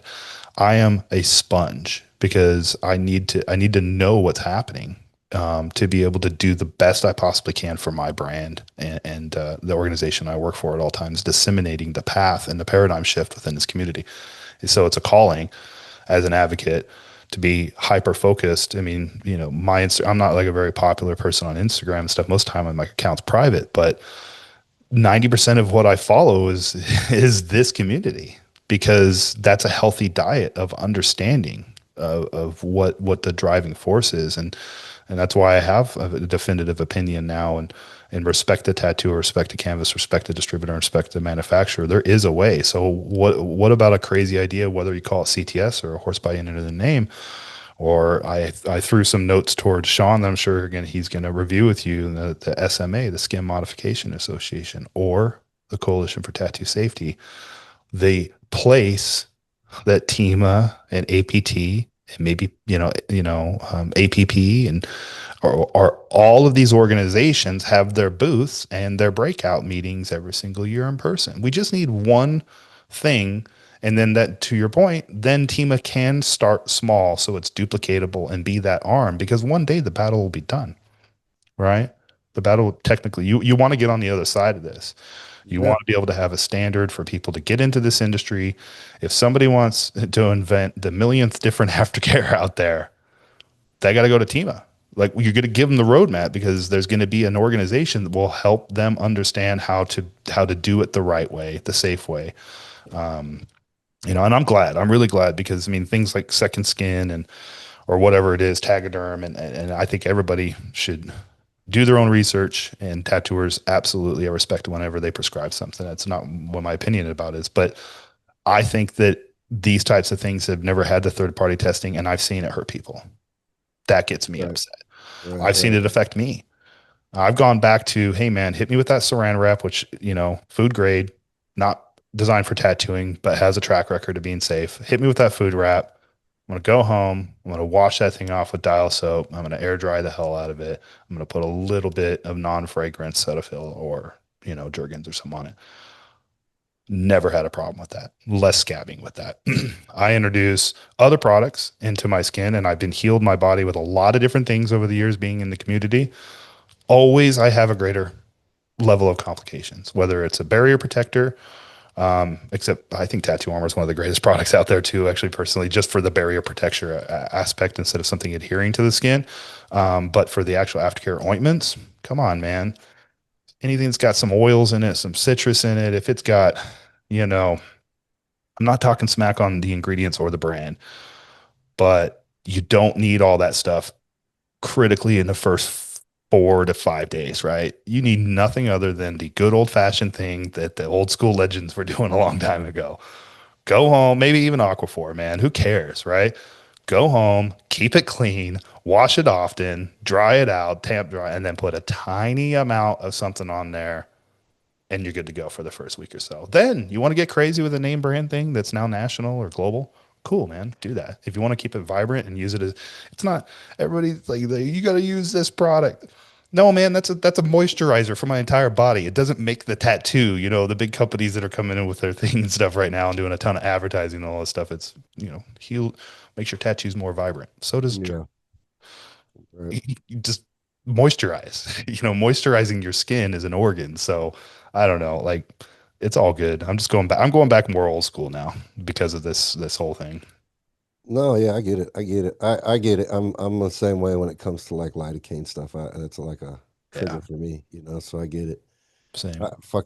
I swear I shouldn't even say this because that's just the dumbest shit. But like, I'm just so over fucking seeing these 8, 10% lidocaine products all over the fucking place, dude. It's just That's fucking hurting people. ridiculous. Yeah, and the education is just the lack of education is just ridiculous because Yeah. it's tattoo artists out there pumping these products. You know what I mean? Not Oh, always though. I think that dude, the more times canvas. than anything, I see tattoo Yeah, artists making videos pumping that's these true. lidocaine products, dude. And I'm just like, dude, Yeah, it is happening, but it's happening as well as you know, people that probably shouldn't be getting tattooed. You know, tattoos hurt. That's how I recovered from my damaged childhood, man. Like it's like I've had the pleasure of working in booths with certain distributors, helping train their staff and just be connected to the community from that angle, and watching the amount of canvases walk up and ask for it. So you're right. I'm sure there is a handful of tattooers out there that are just, they would rather not have to go through and they make their own blends and maybe and whatnot. But I mean, doctors have to prescribe that. And the problem is we're going the direction of the same thing as estheticians, right? Tattoo studios, if there's ever a minimum standard down the line, and I'm not an advocate for this, so please don't have anybody take, my words out of context here, but it might be a law one day at state, local, or maybe even federal levels, like other industries, where the tattoo studio has to pay a doctor every single year to come in and check the facility and come in once a month. It's $2,000-3,000 a month sometimes in some jurisdictions, right? At least $10,000 a year just to be able to be a practitioner. The that's money how it is with padding of laser it. removal in a lot of states. Yep. Laser Yeah, removal, yeah, estheticians, which yeah. again, estheticians usually will have a laser removal person on site. So you have to pay a doctor a fee, and it's a business. It's a whole business, and it's corrupt or not, just to be able to do what you do. And then you'll end up seeing tattooers that are doctors, right? Yeah. And Well, validate their you know what, vocation. James, you never really know where this industry is going to end up. You know what I mean? Right. Like, you just really don't know. I mean, we talk about it a lot. Who knows what the next 10 years look like in the tattoo space? Like, I I'm here mean, for it, man. think about it, dude. And I say this all the time, and I mean it when I say it. My mind has never really changed, and I don't know why it ever would. But I really view tattooing as a very serious procedure. You know what I mean? Like, it's a very you are modifying a person's body, permanently. I mean, this is not, I mean, this is a serious thing, and I think it requires serious education to be able to do this job. You know what I mean? Like, you don't just learn how to be a tattoo artist in 2 weeks watching YouTube videos, dude. It's just not how it goes. You know what I mean? What's your opinion on that? On the standardization, accreditation, collegiate or versus apprenticeship wave? I think it's one of the many important conversations that need to start being hashed out. I'm with the APT on that one. You know, like I think I'm really supportive of what the APT is working on, and I think it's a culmination of both of those things, right? It's a Okay. accredited apprenticeship, right? More or less, right? Yeah. It's taught by industry professionals. It's taught with industry curriculum, you know, that's developed and Mhm. designed by vetted and qualified artists, right? And you go through a formal training program through the APT or through however that's established. It's not there yet, so I don't know what that looks like, but Are they working on it? they are working on it. Yeah. It's cool. Um, and I think that's great. I mean, look at it's very interesting to look how far apart the piercing and the tattoo industries are, right? Like, Right. it's this is funny a story. I was picking up my prescription at Meyer last week, and the pharmacist came out and said, "What's your name, date of birth?" And says, "Oh, who did all your piercings?" You know, just she's just a normal chick, you know, older lady, and she didn't have any tattoos or piercings, but she's like, "Oh, who does all your piercings?" And I was like, "Oh, Noah out in South Bend." "Oh yeah, I know Noah." And then she's like, "My daughter's a piercer down in Carmel, Indiana, and she's an APP piercer." And she just started going off, and I was like, Yeah. "Yeah, Noah, and there's only a couple APP piercers in our area." And I was like, "Yeah, I don't go get pierced by anybody that's not an APP piercer." You know what I mean? Like, you can get really fucked up getting a piercing from someone that doesn't know what they're doing. You know, and so like, Yeah. but it was interesting that the lady at the pharmacy was having that conversation with me, because it just goes to show you that there are some people out there that are educated. You know what I mean? They do Yeah. know the right things to ask. You know what I mean? But I think the tattoo industry is headed in that same direction. You know, I don't know how I long hope it's it going to is. take us to get there, but I think eventually you're going to have, you're going to have a thing outside your door. You're going to be required to be a part of this certification program to be actually. Now, that takes time because that has to go from a federal to a state level to, that there's a lot of intricate moving parts to make that happen. But I do see that. Maybe that's the self-regulating side. That's why these organizations can set a standard. I mean, I don't, even though it's happening, I'm not a big pro-government guy, anarchy, right? Small, the absence of a centralized power. And if everybody can get behind the consciousness that we are, like you said earlier, we're a molecule, but we're a part of one body. And I do love the idea of self-regulation. I really do. But it takes the leadership, it takes the manufacturers and distributors to get in the room, drop, like you said, man, drop the egos, set a set of, we don't have to reinvent the wheel. Just take the playbook from other communities. And then when the government agencies come knocking at the door, you can tell them to go fuck themselves because you already got your shit together, man. Right. That's what I would love to see. And because so many of the tattooer friends of mine that I've been tattooed by are the ones I've observed, and the ones that I don't, and I've ragged on tattooers with a couple of comments right now, but so many of them are so meticulously safe in what they do. They wake up to do not only great art, but how they do it. And that's when I got mesmerized when I first got in this industry and started getting tattooed again, because I took a many years break because getting tattooed is expensive. um, I would just watch every movement. Every movement that a tattooer makes is purposeful. And, I before I had learned about how dirty it was to grab the cartridge by its throw, right? Or I'm not the throat, but the what do you call it? The neck. And canvases understand that they don't grab it by that very end, right? They've just jammed your biologicals. And if they habitually do that, no, and again, that's where the accreditation program can come in and maybe make mentors out there, because I know some people out here in Vegas that have apprenticeships, and I've heard the things that they teach them, and it's just so spot on, right? You have to be safe. Every movement that you make is important. You know this because you're a tattooer. You come from the tube scrubbing days, right? I bought a needle jig from Mark and taught myself how to solder needles for the hell of it, and had to learn the hard way that you can't use the same solder as when I was a foreman pipe fitter, right? Like Yeah, not the yeah. same stuff, right?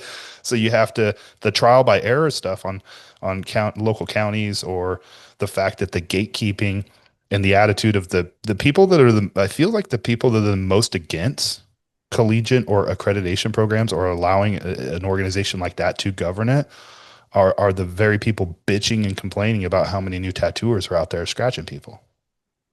How does that work? If you're not for us self-regulating every microcosm, again, the manufacturers, the distributors alliance, there's so many spiders of what this tattoo community needs to eventually to aspire to, that the safety and of substantiation is just as important as the concept of how we invite new people into the community to be practitioners. Right. So if people are getting, you know like, even like, not to talk about, or blow up Sarah and stuff, but she would have been a great tattooer a long time ago if that son of a bitch wasn't for telling her that they were going to be sleeping together. Right, That's not right. cool, man, on the Yeah. human level. And it's like, so now a great artist nowadays didn't become a tattooer when she was aspiring, or an artist. So she draws. She actually knows what she's doing. Phenomenal It's not the artist. tracing game, right? And that's cool. Good on her. But she didn't become a tattooer, which was a passion of her at the time, because there was no accreditation program. So had the technology been the same back then when that happened, she could have gone to Amazon, bought a kit, bypass studios and paying your dues, right? Which really, that ecosystem is important, and learning from somebody that teaches you every single motion, and then getting your certification, and then cross contamination, and then continued education. I was a plumber and a pipe fitter. Plumbers union, man. That's public safety. That's potable water. That's sewage. Every movement product that you use is regulated. It's a part of the ASTM. It's a part of the Universal Plumbing Code and the International Plumbing Code, which, that's Europe and us and the whole world. Hmm. And they have essential meeting grounds every year. Why? Because it's fucking necessary for public safety. And you can say it was the vaccines and the polio all you want, but or the polio vaccine all you want for public health during that particular turn of the century, or that portion of the century, but simultaneously indoor plumbing and potable water standards were being established. So dysentery is out the door now, and bad diseases that are as a result of unclean environments was the real culprit. And again, I don't think there's a widespread pandemic in tattooing at all, right? But I'm just saying, we as a species got better, we got cleaner, we thought about everything that we were doing, every motion we were making, every product that was happening. And when our indoor plumbing got better, public health got better.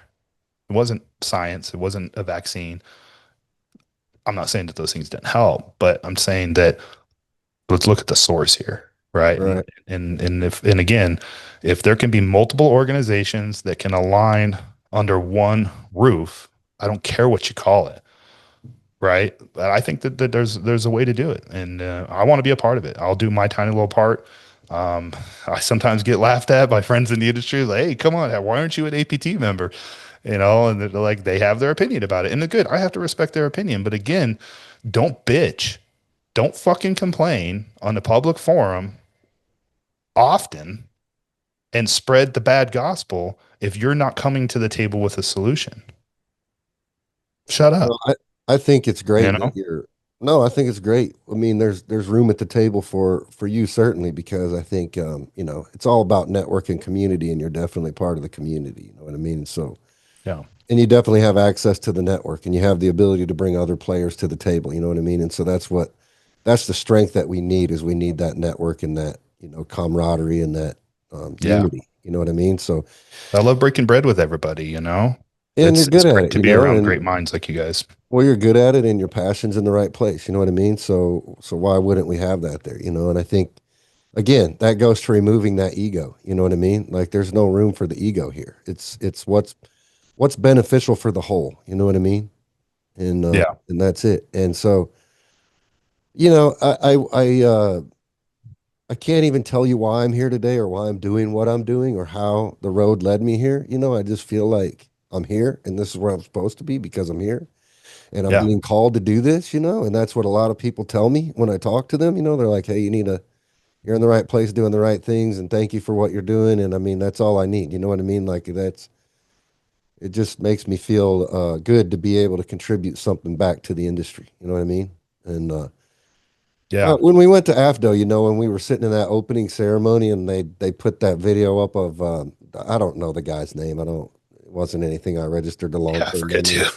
You know what I Yeah. mean? But the guy that started AFDO, they were talking about his story and how he got passionate about it because of mislabeled food products. You know what I mean? And that just was like very inspirational to me. You know what I mean? Like I was like, damn, that dude was a pioneer. You know what I mean? In his industry and his time. You know what I mean? And if I could be anything, like if I could wear any hat, how cool is it to wear a hat and be called a pioneer? You know what I mean? Like Right. that's cool, man. You know what I mean? That's a legacy. That's a legacy hat that you can wear. Like Right. people are Yep. people are going to forget this podcast in 20 years after I'm dead. People are going to forget every contribution that I made to mankind. But if I Maybe can not. leave, well, if I can leave a lasting impression on the Yeah. tattoo community that I've been a part of for so long, uh, you know, great. I don't even have to have my name attached to it. I don't care about that part of it. But if I can be the catalyst to something bigger, I mean, how amazing is that? You know what I mean? Thank you for tuning in to this week's episode of The Business of Tattooing. Now, let's talk some real business. You're already using Electrum products. You're already tagging Electrum products because you love Electrum products. But why aren't you getting paid for using and tagging Electrum products? Well, I'll tell you why. It's because you haven't signed up to Electrum Insiders yet. But now you can, and it's real easy. Just scan this QR code on your screen or go to electrumsupply.net today to learn about Electrum Insiders and how you can earn cold hard cash for doing what you're already doing. We want to thank you at Electrum for using our products, so we created the Electrum Insiders program exclusively for artists just like you. So don't hesitate. Get on over to electrumsupply.net today and start earning money for the content that you're already creating. Now, let's get back to this week's episode. Yeah, the courage of putting yourself out there. There's a lot of examples. I'm gravitating towards that. I'm gravitating towards, I want to be a part of the solution. I want to volunteer time. I want to pull out of my own pocket. There's a lot of good people, there's a lot of really good people. And even if their opinions need to be molded a little less ego and a little bit more proactive, at least if you got the balls, or not necessarily the balls, but the courage to put yourself out there in a public forum, I mean, this scares the shit out of me, right? I represent a brand, and my opinions, I grew up pretty street and tough, but somebody who doesn't like what I have to say, you can come see me anytime, man. I'll pop up in the show one day, and if I got to lose a tooth over something I had to say, at least I had the balls to fucking say it, right? What are you doing? Well, I What hope are that people doing? And honestly, at the end of the day, tattooers, the community, the practitioners, the manufacturers, but the actual tattooer, I mean, swear to God, they're the greatest fucking people on the planet. They're way better than any other community I have ever been around. They're the misfits. They're the people that, I just always get along with the best, good, bad, or indifferent. Their talent, their whatever drives them, their maybe their trauma over their lives, and how they choose to express themselves. It's truly the greatest community out there, that I will ever be a part of. And I can't wait to see what happens. I just want to be out there and be a part of it and be helpful. I encourage the new generation of tattooers that Amazon is not your friend. Okay, let that be for your toilet paper. All right, because that's good for Kimberly Clark and all those guys out there. Let them do their thing. Okay, but your local, or the person that you meet at a show in those brands, especially distributor, they're there to help you. They have contracts and they have negotiated prices, and they oftentimes will only sell to professionals. I mean, my hat is off to the distributor that still asks for the certification before selling to them. Talk about gatekeeping, The right? licenses, you mean? Yeah, the ones that haven't folded to that, good on them. That's the step in the right direction. That combined with some sort of internal industry self-regulating its accreditation program, keep it out of the colleges, right? We don't need a Harvard, tattooing program, right? Fuck that. So what we need is what you were saying. Yeah. But if you're a new tattooer and you're going to Amazon, shame on you. I saw your sticker on that one time um, that you Artist got over it. Amazon? Yeah, the artist over Amazon. I actually have it on the back of my laptop over here. I thought Yeah. that was cool, but I'm not talking. I mean, again, good on you, Amazon, for doing whatever you're doing and stuff. It's not just books and CDs anymore, but certain products. I mean, do you sell scalpels on there? Are scalpels allowed? Like, Probably. yeah, probably, but Wouldn't fucking no surprise me, dude. I business. think you can buy anything on Amazon. Yeah, no business. They have no business selling certain things. And I just think that if the new generation was more like the old apprenticeship programs and there was a little bit more gatekeeping for the right reasons in the right way and an organization governing that, then you wouldn't have all these idiots bypassing the backbone, of the community. And that's the distributor network and the manufacturers that make it so that the industry could have grown. Like you wouldn't have as many tattooers out there without mass manufacturing and great distributors, right? And the tattoo distributor, some of the first ones, what Spalding and NTA just closed their doors, right? I went to that last APT NTA meeting and it was the most emotional connection I've ever had to this community. Seeing people have a moment of silence for the fallen tattooers that they miss so much, the Trailblazers, and seeing Don and Flo with NTA after all these years, one of the very first tattoo distributors out there taking innovation and getting it out there pre-ecom, right? Have to close their doors. They got Yeah. overtaken. And it's, you could have to pivot. And I mean, I'm sure there's things that they could have done differently. But I don't want to see distributors and manufacturers falling off, regardless if it's private equity or mom and pop. I don't want to see these great brands and these great products get cannibalized by outside sources because there wasn't enough leaders in the community to show the young bucks. You know what I mean? I don't know your background and stuff like that. I could have been a third generation Marine, grandfather, master gunnery sergeant, uncle, sergeant, stepdad, gunnery sergeant. But that essence of paying your dues and listening to your elders and staying focused on asking questions and just being that sponge. You got great talent out there that the door was closed on them, or they didn't even consider trying to knock on the door because they the generation is different in terms of their interpersonal communication skills, and they're just bypassing it, and they're taking a Right. shit on the history, and they're taking a shit on the people. There's a lot of drama in the community beyond all that, right?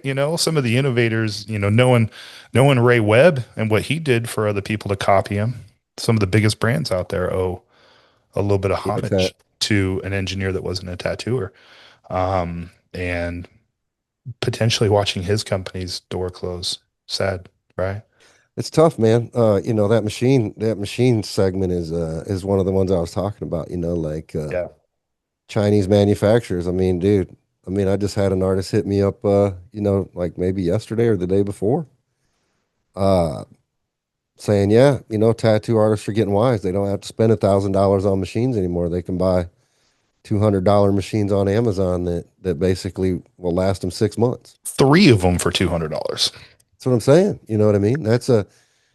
$1,000 machine business is long gone, bro. I mean, FK Irons, I don't see how they're going to sustain long term. I mean, they're still selling machines for $1,000. Well, they laid everybody off, man. God That's all. forbid, God forbid, dude. Bishop, dude. I mean, I love Bishop as a company. I mean, I started off, first rotary machine. Well, not the first, but I think Stigma was the first rotary machine that I ever had. But I had a Bishop V6 for years.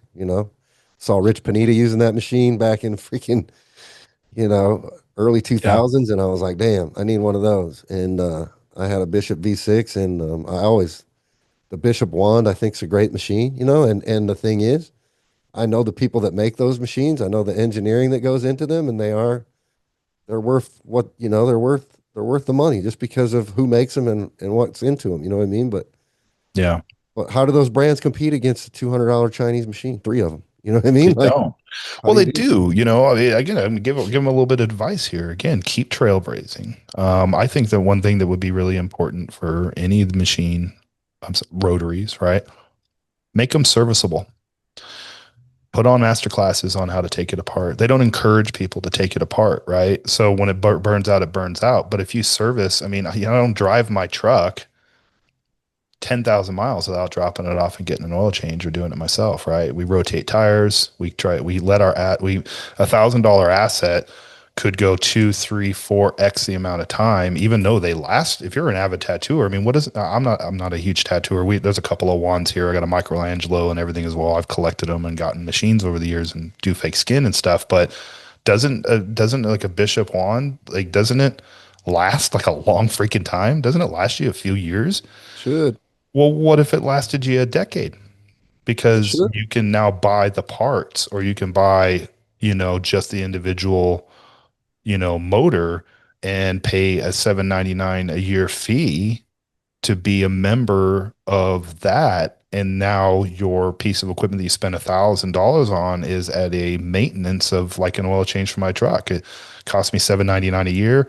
And whenever I need parts, I got 30% off. And the maintenance to make it last 10 years was $300 plus all the annual fees. Right, right. It's Now a you got a great idea. $1,300 investment over the course of a decade. Whereas these mass machines, or whatever the ones that I've seen out there coming off of Amazon, it's again, this is not just the tattoo industry. On a human level, why are we creating so much damn trash? I mean, I like to see the future. I invest in a lot of sub markets and stuff too, but man, I'm betting dollars to donuts that long term an emerging market is the apprenticeship of people that sit around and fix shit, because we got to stop creating so much throwaway stuff. And Right. again, I'm not a tattooer. I know of the Bishop team. I don't know the original guy all that well. I don't know the FKIR teams. I don't know Gust. I don't know all these people really well on an intimate level, but their brands are up there with mine, right? Like the one that I manage. I mean, it's like we're all important. It's what a bummer. And again, we've been talking about this. We're not beating around the bush here. We're going right up the middle. It is Amazon. It is China. And we don't want to finger point at them. So we don't want to be the one bitching and complaining. The solution is call them out, adjust the playbook, be inventive, create a better sense of community, right? Because if we can I mean, SEMA's going to have, gosh, what do they have? A quarter of a million to a half a million every single year? 5 years from now, 250,000 tattooers from around the world coming and listening to that same little symposium we did in AFDO as your opening meeting, and having an award ceremony and attending some master classes, and then touring the trade show floor, and then going back home and becoming a better practitioner in their community. That's kind of like a really cool dream to be a part of. If we can all be a nucleus of that cell, you know, I Right. think that's exactly, if that's the direction we're going. If it could be ugly getting there, or it could be beautiful, and it could happen quicker. I think that's what maybe the sense of desperation I sense in your voice and some of the leaders out there that I have no problem following and working with, that are trying to fight the fight that you're talking about. It's, you know, it could happen lightning fast. It could happen lightning fast if everybody just gets it. Maybe they listen to this episode and all of your other episodes, and they start listening to, like, if you're a tattooer out there, spend an hour a day absorbing information from somebody that has been doing it as or longer than you. Go listen to the podcast. You know what I mean? Do something, gain more information. It can't just be about what's happening in the studios in your life, because if everybody understood, like, there's a little click that happened, or a light bulb that happened within the tattoo community that says, you know what? I would like to be able to go to an organizational show and ask the tough questions. I love when I'm at a place, and when I've had booths, which we don't do booths a lot. It's expensive, but I've had a booth before, and I've had tattooers come up with the greatest questions that they were just afraid to ask. I talked to one a few weeks ago before we went to Sturgis. Got a information people will send through our Art Noir, bodyart.com website. Hey, I want to become a distributor, or I have a question. and the contact us form goes directly to me. Boom. I got it. I made the phone call. Tattooer was shitting it in their pants. I'm talking to like you called me back? Yeah, man. You have a question about latex and petroleum, and the history of that. Yeah. Shit, dude. Like you guys were Adenna? Like, well, we're not Adenna anymore, but Adena's still, the core and we're Art Noir now, but it is formerly Adenna. And yeah, that's me, man. Well, let's talk about it.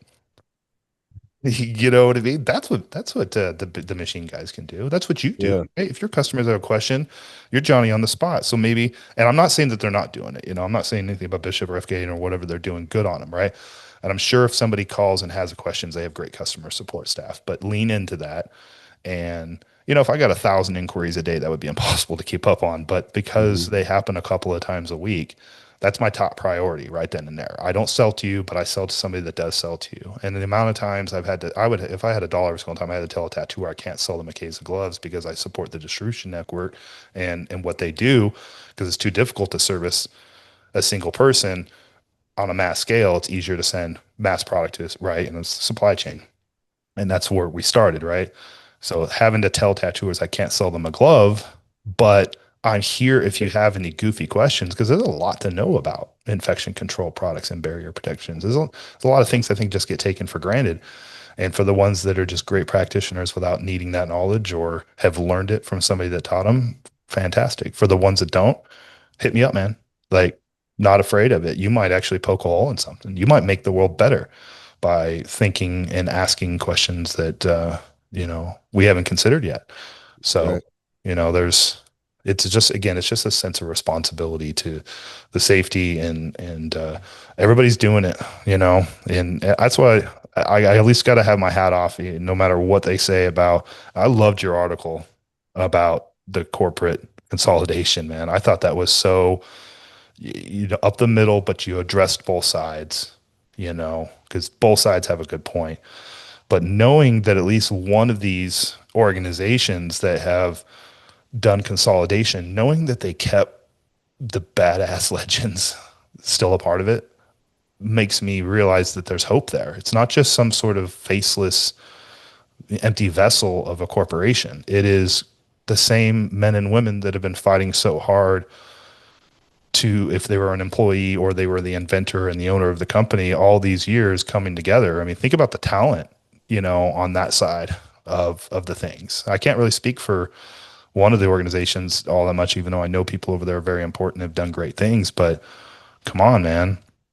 Sean Hoy, Franco, Billy, you know, Tramp, Sean Brown, Sonia. I mean, come on, man. Like, Yeah, it's a loaded deck you over got if there, you got to man. talk shit about Nexus, you don't know business, man. You just need to shut up and go put a stencil on somebody. Yeah, yeah. I don't. I know all of them, and I don't really. I never really ask those kind of questions when I talk to people. Like, hey, what about Nexus? You know what I mean? I don't really care. Like Yeah, to that level, I don't. I don't really care to know too much. You know what I mean? Like I just. I've grown up with a lot of those people. You know what I mean? In the trenches out here right. with those people. You know what I mean? And so. More than anything, I just respect what they've done for the industry. You know what I mean? Even to the ones I don't necessarily see eye to eye with all the time. You know what I mean? There's some people in the industry that I've been really good friends with, and then we've kind of lost connection over the years or had disagreements in business or whatever that have kind of put a wedge between us or whatever. But still, even after all that, nothing but respect for all those people. You know what I mean? Like Yeah. lay myself down in front of them. This is a family, and you don't always get along with your family members all the time. No. But at the end of the day, we're still a family, and I respect the businesses they built. I think I don't know if you saw that documentary that just came out about Eternal, the one that's like I think it's called Eternal Forever or something like that. They just dropped it like a couple weeks ago. Oh, I heard about it. I haven't yet. Where is it? What is it on? It's on YouTube. Okay.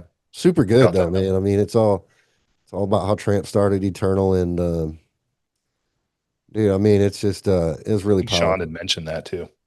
It was powerful, man. I really liked it, and I I didn't. texted Tramp after the fact, and I said, "Hey, man, great video, dude. I think a lot more brands need to start putting that transparency out there. Start kind of putting your history out there and showing, the years that you've put into building your brands It's impressive to see those stories. You know what I mean? Like it just ties right into that whole history of the industry. You know what I mean? You think about a guy like Tramp who's been in the business for 50 years. You know what I mean? It's Right. such a small fraction of time in the grand scheme of, Yeah. you know, but when you think about the impact that he's had on the industry with that one product, you know, Eternal Ink, dude. I mean, Right. it's the biggest ink brand in the tattoo industry in the world. You know what I mean? Like, Yeah. There's and a couple even, of them out there like that, you know? well, yeah, but even think like, I called Tramp on the phone. I was like, damn, Tramp, did you ever think that, you know, when you were mixing ink up in your shop, you know, all those years ago, that it would ever be this? He's like, fuck no, dude. No. He's like, no. Yeah, I have an interesting story because I've never gotten to know Tramp that well, like kind of an intimidating dude, you know, briefly in Detroit this year. But a part of that lineage, and you're right, like the story is so important. That's the provocative nature. It's a part of history, right? You know, that's what Tattoo Heritage Project's preserving the American contributions to that. We're all a timeline there, right? We're all a part of it, and good on them for it. But there was or we, you know, what CRMs are. Yeah. So I had a CRM 2015. This is before I actually had the Eternal account, but there was notes in there from a previous sales rep that had talked to Terry, and it had expletives. I'll just put it at that. And what the synopsis was, if you guys sell direct, we're done. I read that history before I knew any of you guys. I read that there was some dude named Terry that had told a sales rep, and again, Eternal before any of the consolidation, they're a big customer of Adenna. And one day I wake up 2017, 2018, and a few of my customers are all the same customer now. So how do you deal with that on Right. both sides of the coasts, right? And again, so I have a unique connection to it, and these characters, I respect the history so much more because when I read something like that, it's like, okay, there's an ecosystem here, order of operations, a code that that I can wake up every single day and find a way to respect. And I mean, again, like hats off to them, man. They're all and they're all good people. And I don't know all of them super well. I'm getting to know more of them over the years. Some of them are customers, some are not. Some of them have want nothing to do with me. Some, you know, want to do business. I don't care, man. I just again, like I just want to keep getting tattooed. You know, I Yeah. want to Yeah. eventually one day say I did it. Um, and I want it to be safe. And you know, I'm gonna do my part. That's what I'm gonna do. Just do my part. Yeah. So So, a great conversation. Let's talk about, let's wrap up and, talk about, Sturgis results because, we never mentioned that the charity that you were, raising money for was Tattoo Heritage Project out there. yeah, I feel like we should talk about that just a little bit. I've They, been they drinking should, from their mug. yeah, we Adenna. definitely, you know, speaking of tattoo history, we should definitely, you know, plug that and, you know, talk a little bit about, your passion behind wanting to raise money for that project and, you know, how did that all come about? And then, you know, Yeah. yeah, Well, I think the origin stories on Raven's Nest, I can't say too much because we are going to be involved in a very big publication here soon, which will tell all, and it's very exciting to be even a part of it. And how I got to know Sean Kama was because of Sean Brown. Actually, long story there. I don't know if he told the story on his podcast. I can't remember, but um, along the lines of community, along the lines of the watered down amount of multiple expos in every major city, copycats. Again, same thing. Everything like the theme of this conversation, right? It extends its disease into all different aspects.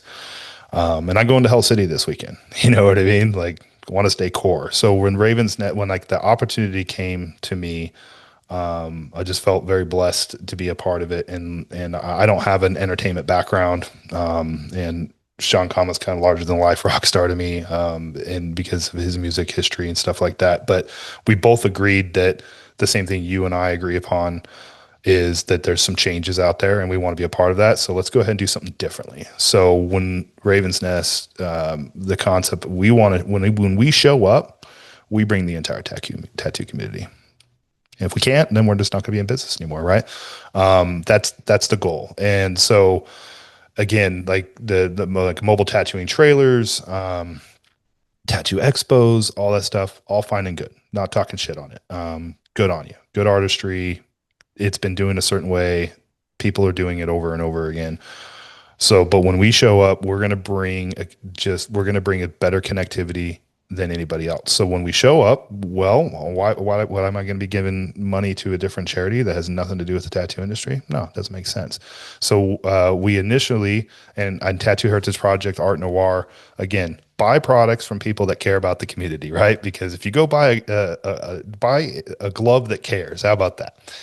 A glove within the industry, because that helps me give more money to charities, right? If we stay like this and maybe grow a little bit, we're healthy. If these brands start going down, they can't do any good, right? Because let's bypass all that. So I got connected with Tattoo Heritage Project last year, been paying attention to it for a while.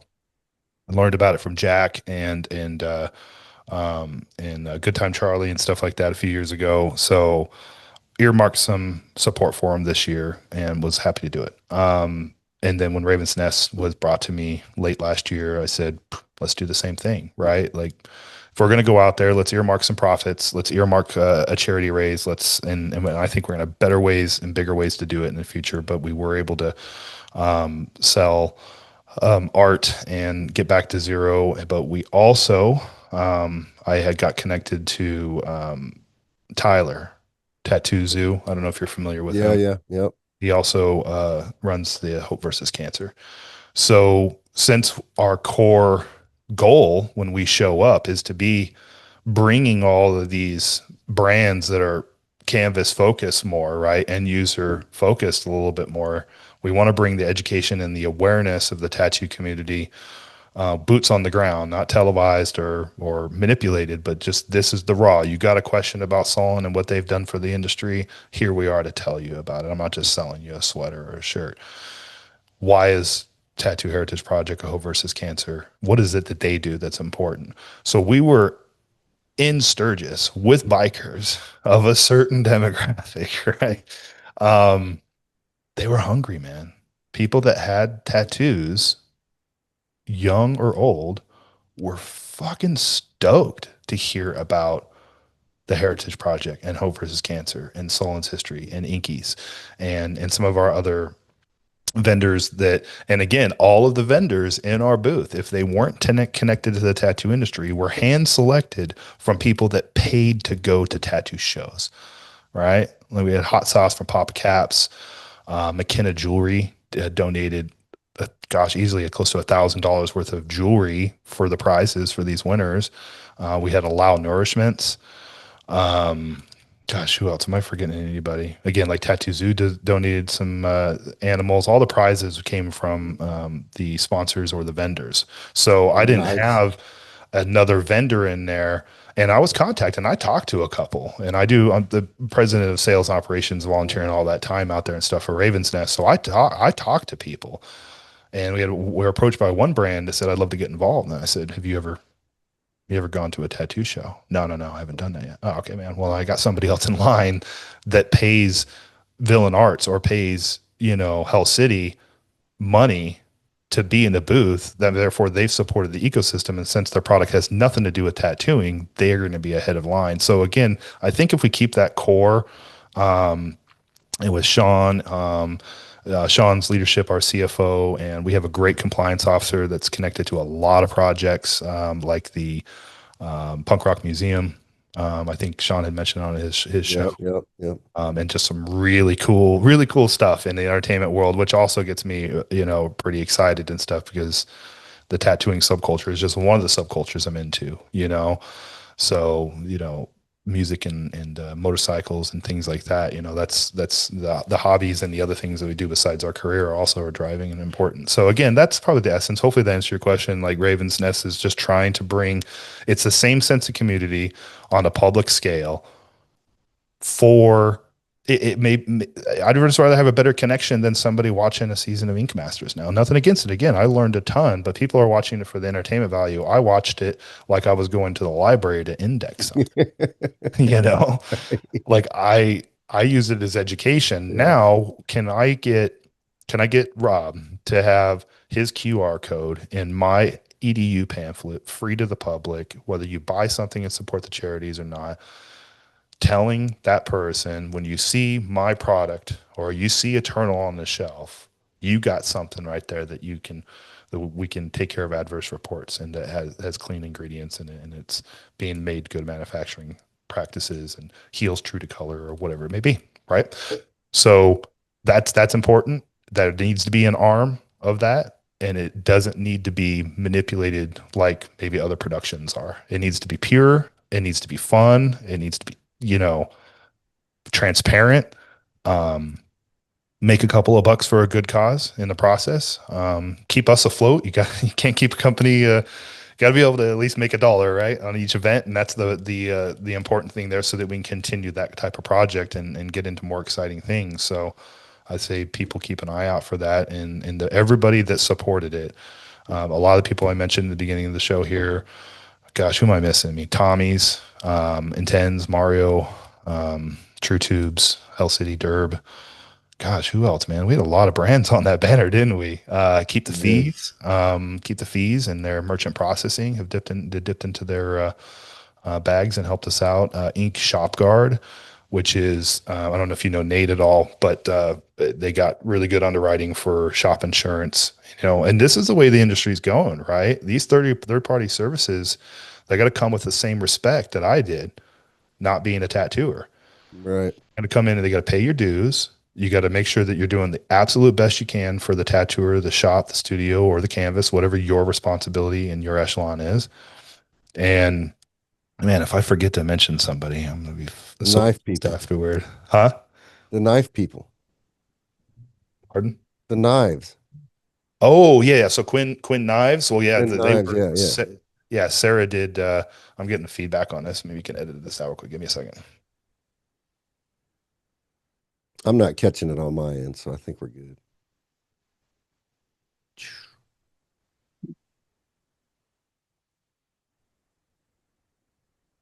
You there?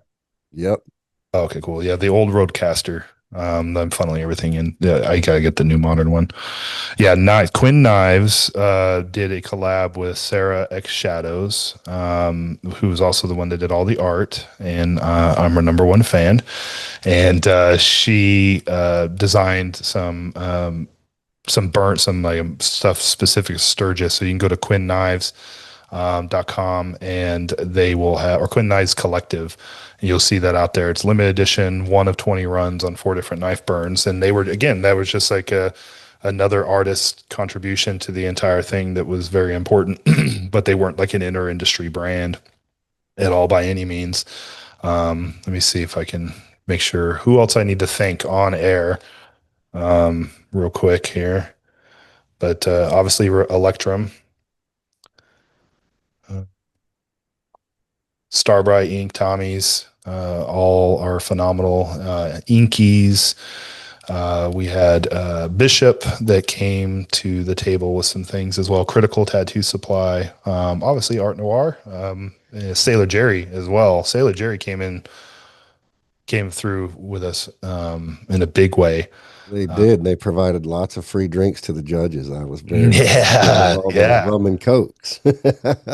Well, it's interesting. So Great. again, how funny is it that like the theme of this particular conversation and maybe some of your other shows is all about that, you know, paying respect to the history. Sailor Jerry not being a rum, but it is now, right? And like that history. I think that's pretty accurate for me to say, right? Yeah. Yeah. Uh, owned, owned, you know, overseas, and but because of their connection to this community, were instantly willing to meet with us and make that type of thing happen, just like yourself. They were great. They're amazing. They They're were great the whole absolutely, time there. their team of working with them on the pathway Oh, to yeah. this was It was great. great. Their philanthropy, they gave back, and they were just, we couldn't have done it without anybody in particular, them as well. Um, other things like skeleton goods, helped us out with some media and provided some awesome swag for the crowds. I don't know if you know Lou Pimble at all. Was Yeah. Who are the skateboards from? that was Sailor Jerry too. Oh, it was? Because those were Yeah. badass too.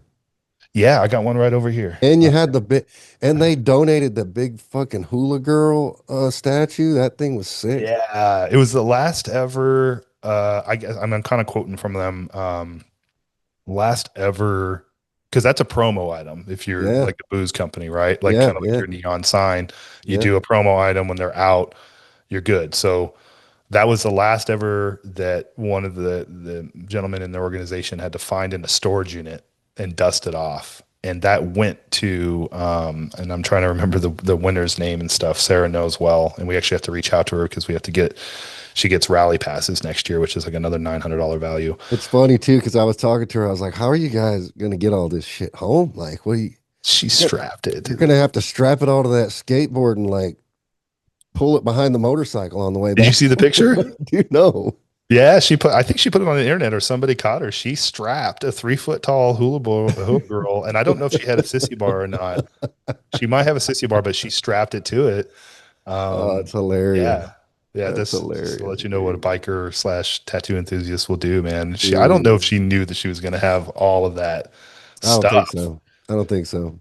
Yeah. So they gave away, um, 9 categories. They had nine. And then this is, so it's right over here. I wish I could probably grab it and put it on camera. I could send you some pictures. But Tall Boy, a tattooer, helped do the artwork on it. That was another promo item from Sailor Jerry. So in addition to the grand prize Hula Girl, all winners got one of the very last. I'm pretty sure I'll have to check with Sailor Jerry on that and their team. We're gonna have to do a wrap up call in the near future. But they, I think this is like the last run of those skateboards as well. So we gave away a little piece of history to the winners. And again, all the people, Solon chipped in. We had Twisted Grip, which are get back whips that was out there at another location in Sturgis. All of the vendors that were in our booth, like Pop Caps and Allow and McKenna, they gave away things to the winners. And the people that didn't have a particular product, like yourself, like you had stuff in the tattoo cafe, right? Which is always good. But the people that don't have like a certain thing that's meant for the canvas or the general public, were able to contribute, financially, or they were able to contribute by making sure the tattoo cafe was in a rock star status, which, my gosh, man, you go inside there, it was brand central, the who's who's, right? Like these tattooers, if I was a tattooer, I would be stoked, man. I was talking to a couple of them. I think Johnny, was it Johnny or Ryan or somebody like that? And they were just loading up box loads of all this. Like Sean runs such an amazing program over there. He had talked about it so much, and I didn't believe it until I saw it when I was out there. But these tattooers just have to show up. Yeah, You gave them stencil product and the stencil paper for days, man. Like yeah, yeah. They we had a had to lot break of. a sweat. They were loaded, bro. Yeah. Really loaded. I wanted to take some home. I think I have a couple of your products Well, in my what was studio funny here. is because there was a misunderstanding in the beginning where I thought, so I had sent stuff to the tattoo cafe, but Yeah. then I had also sent stuff for the tattoo competition because originally I thought artists were winning prizes at the tattoo competition. I didn't Yeah. realize it was just for the collectors. So Yeah. then I got on the phone with Sean and I was like, wait, I sent all this stuff out for the tattoo competition. He's like, oh, well, we're just gonna have to put it all in the tattoo cafe. I was like, well, then they're getting seriously loaded up with product. Yeah, Like I they said, are. yeah, And I hope right. anybody that watches this understands the types of things that companies like yourself and all the people I've mentioned and we mentioned on this, what they do for these types of things and these types of raises and these types of organization. I mean, Sean Kama has 15 years there. I wouldn't even had a chance to be a part of this particular production in general at all without him, right? Who has 15 years of good successful programs with multi-million dollar productions that have nothing to do with tattooing and everything to do with motorcycles? Like like that, the tattoo cafe is, if you're in Sturgis culture and you don't know about it, then we'll see you there next year. Come, like Ryan would say, come to the damage dungeon, man. Yeah, I'm victim of definitely bad coming. decisions. I'm coming out. I'm coming out completely different next year, man. Like I Yeah, really, this was my first year out to Sturgis. I didn't really know what to expect. I just kind of wanted to come and same. keep a low profile at this show and just kind of get the lay of the land and understand how things worked and operated. And yeah, like I told you when we wrapped up at the end, I'm really looking forward to what you're going to be doing out there over the coming years, and I definitely hope to be a part of it. I hope that I served you guys well, and that I'll get invited back to it next year. And yeah, I Yeah, had a blast, man. I had a we're gonna blast. jump into planning stuff as soon as we get on the other side of this really big drop that's happening. As of right now, I think I could probably comfortably say it without getting in trouble with comma, but I think Black Friday is that, and then we're going right back into this thing. Got a ton of stuff to lean into. If you do come out, and I think we're going to get a little bit more support from some of these other brands. Might love to see Hoy out there. I'd love to see Jeremy out there. I think that what we did accomplish might show that this is. But again, Raven's Nest Productions isn't just Sturgis. We have a lot of really cool things in the works that we don't even know what we might grow into yet. But it's going to be really exciting. But if you roll out next year, let's just stay more planful, because I'm thinking about not staying in the house and building out my mobile camping thing this year and You're pulling gonna the stay in the bikes, because campground? I'd like to be in the campground with and go in on and maybe I'm gonna just buy a golf cart like the one you had, Yeah. tow the golf cart, tow the bikes in the sleeping trailer, and and mob out, because the amount of time. Where'd you guys stay at? Well, we stayed at the what is it called? The Rushmore? What's that what's that town? Rapid City. Yeah, Rapid City, yeah, yeah. Okay, somewhere towny. And that, So but we were how at the long? same hotel Durb was at. Okay, that's right. That's right. But And regular. now if I was gonna go out again, I would totally stay in Deadwood because like, dude, Deadwood was great, but the commute was gnarly, man. At least after, I mean, again, drinking and driving. If you're having a couple of cocktails, that's a no bueno out there for sure. And if it's busier, if it could be, if it's any busier than it was, you're talking about an hour to, like I said earlier, to 2 hours to get from the Chip to Deadwood. well, interestingly, the people that we know that had that op one, Yeah. they're in a campground across the street. You know where the side by side trails are at over there? Up on that Uh, big hill on the yeah, other yeah. side of the highway? From the Chip or from Yeah, Deadwood? Oh, yeah. okay. That Yeah, yeah, main highway that goes out there, yeah, on the other side of that highway, there's a big hill with a bunch of trails, and you see all the side by sides out there just tearing it up all day, every day, right? yeah. Is that Camp Zero? Maybe that's what it's called. Yeah, But or they have near it. they had a spot out there because I'll tell you, um, some of the regulars there said if you want to sleep, don't stay in the campground because the campground becomes party central every freaking Yeah. night out here.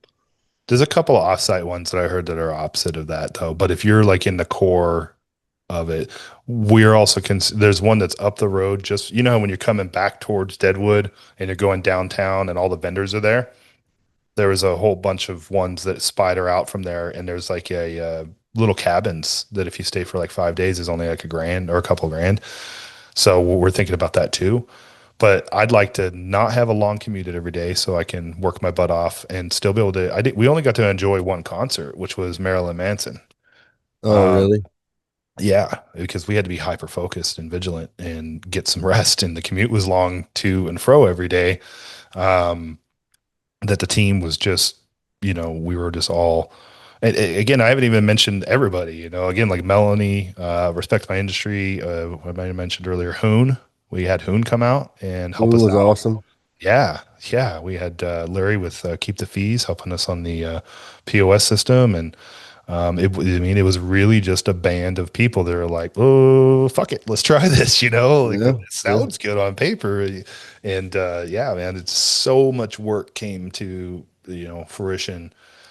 Um, Sleepless nights, frustrating days, organizing and stuff. And it was just so amazing to see it happen for everybody. I think everybody, we're gonna get a little more active on the social and stuff. I want to see all the brands and the vendors, speak up a little bit on that because it was like a moment in time. Like I was saying, that APT and last NTA meeting, that was a moment in time. That was a little piece of history. It's emotional talking about it, and I think that this was this too. Having all you guys together, you guys were jamming, having fun, but we were working our booties off. And I was so happy to do it. And next year, I'd like to be able to have a more even balance of that. I want to be able to hang with all the friends and then also do good. Because I took vacation to go work. You know what I mean? Like Yeah, that's the it was longest a time I've ever monumental taken off. time. I mean, it was the Yeah, first time I'd seen Mario really in person since 2018, man. Like that was cool. and as soon as I saw him, we talked for an hour, you know what I mean? Like as soon as he got there, we talked for like a whole hour just about ink regulations and stuff. So it was great to be able to reconnect with him and no, man, thanks for putting that all together, dude. Honestly, a lot of people don't see what goes on behind the scenes and what people do behind the scenes in the industry and you're definitely you're much more than just Adenna and Art Noir, for sure. But a lot of people don't see that. You know what I mean? So I think it's appropriate to give you credit, and it's good to have you on here and let you have the spotlight for a minute because you definitely have earned it in my mind. Wow, shit, man. I appreciate that. I'm humbled by it all. Raised well, I guess, right? Just Yeah, man, we're on the same path together, dude. I'm really enjoying the relationship that we've formed so far, and that we continue to form. And I think there's a lot of road ahead for us both together, and respectively and yeah, collaboratively. And yeah, if heck yeah. people want to reach out to you, dude, what's the best way to get in touch with you? What socials do you want to point people to? And Art Noir underscore body art is our IG. You can get directly to marketing that gets everything directly to me. Art Noir bodyart.com. That goes directly to me if you fill out the contact us form. I never send anything to my personal stuff. You want to follow Raven's Nest Productions on IG as well. You can, if you're in the industry and you're looking to get involved in that, we could definitely use maybe a few more volunteers, sponsors next year. It's a passion project. But yeah, man, I'm a fan of the show. I like what you're doing, putting yourself out there. These are the things that we can look back on and point to as the moments that needed to happen, that are necessary for the development of this amazing historical community. That I mean, we're humans, man. We got to have purpose, and I can't think of a better industry to be a part of and family. Where am I going to see you next? Are you going to be in Louisiana for the APT thing? yeah, New Orleans. Yep, I'll be All there. right, I'll see you there then. Yeah, Yeah. Sarah and I are coming out. Yeah, I got a couple customers to visit in different industries around town, so we'll come out there and go out to dinner or something. Yeah, let's definitely keep in contact and make some plans to get together out there. We'll eat some oysters. Yeah. Oh, sounds good. Or it's not even crawfish season. I'll be out there the Wednesday before until Sunday. Okay, I'll let you know. But yeah, thanks for being a guest today, dude, and thanks Cool. for loving the show and tuning in every week, dude. It means a lot to me, and I'll Yep. talk to you soon. All right, man. Take All care. right, brother.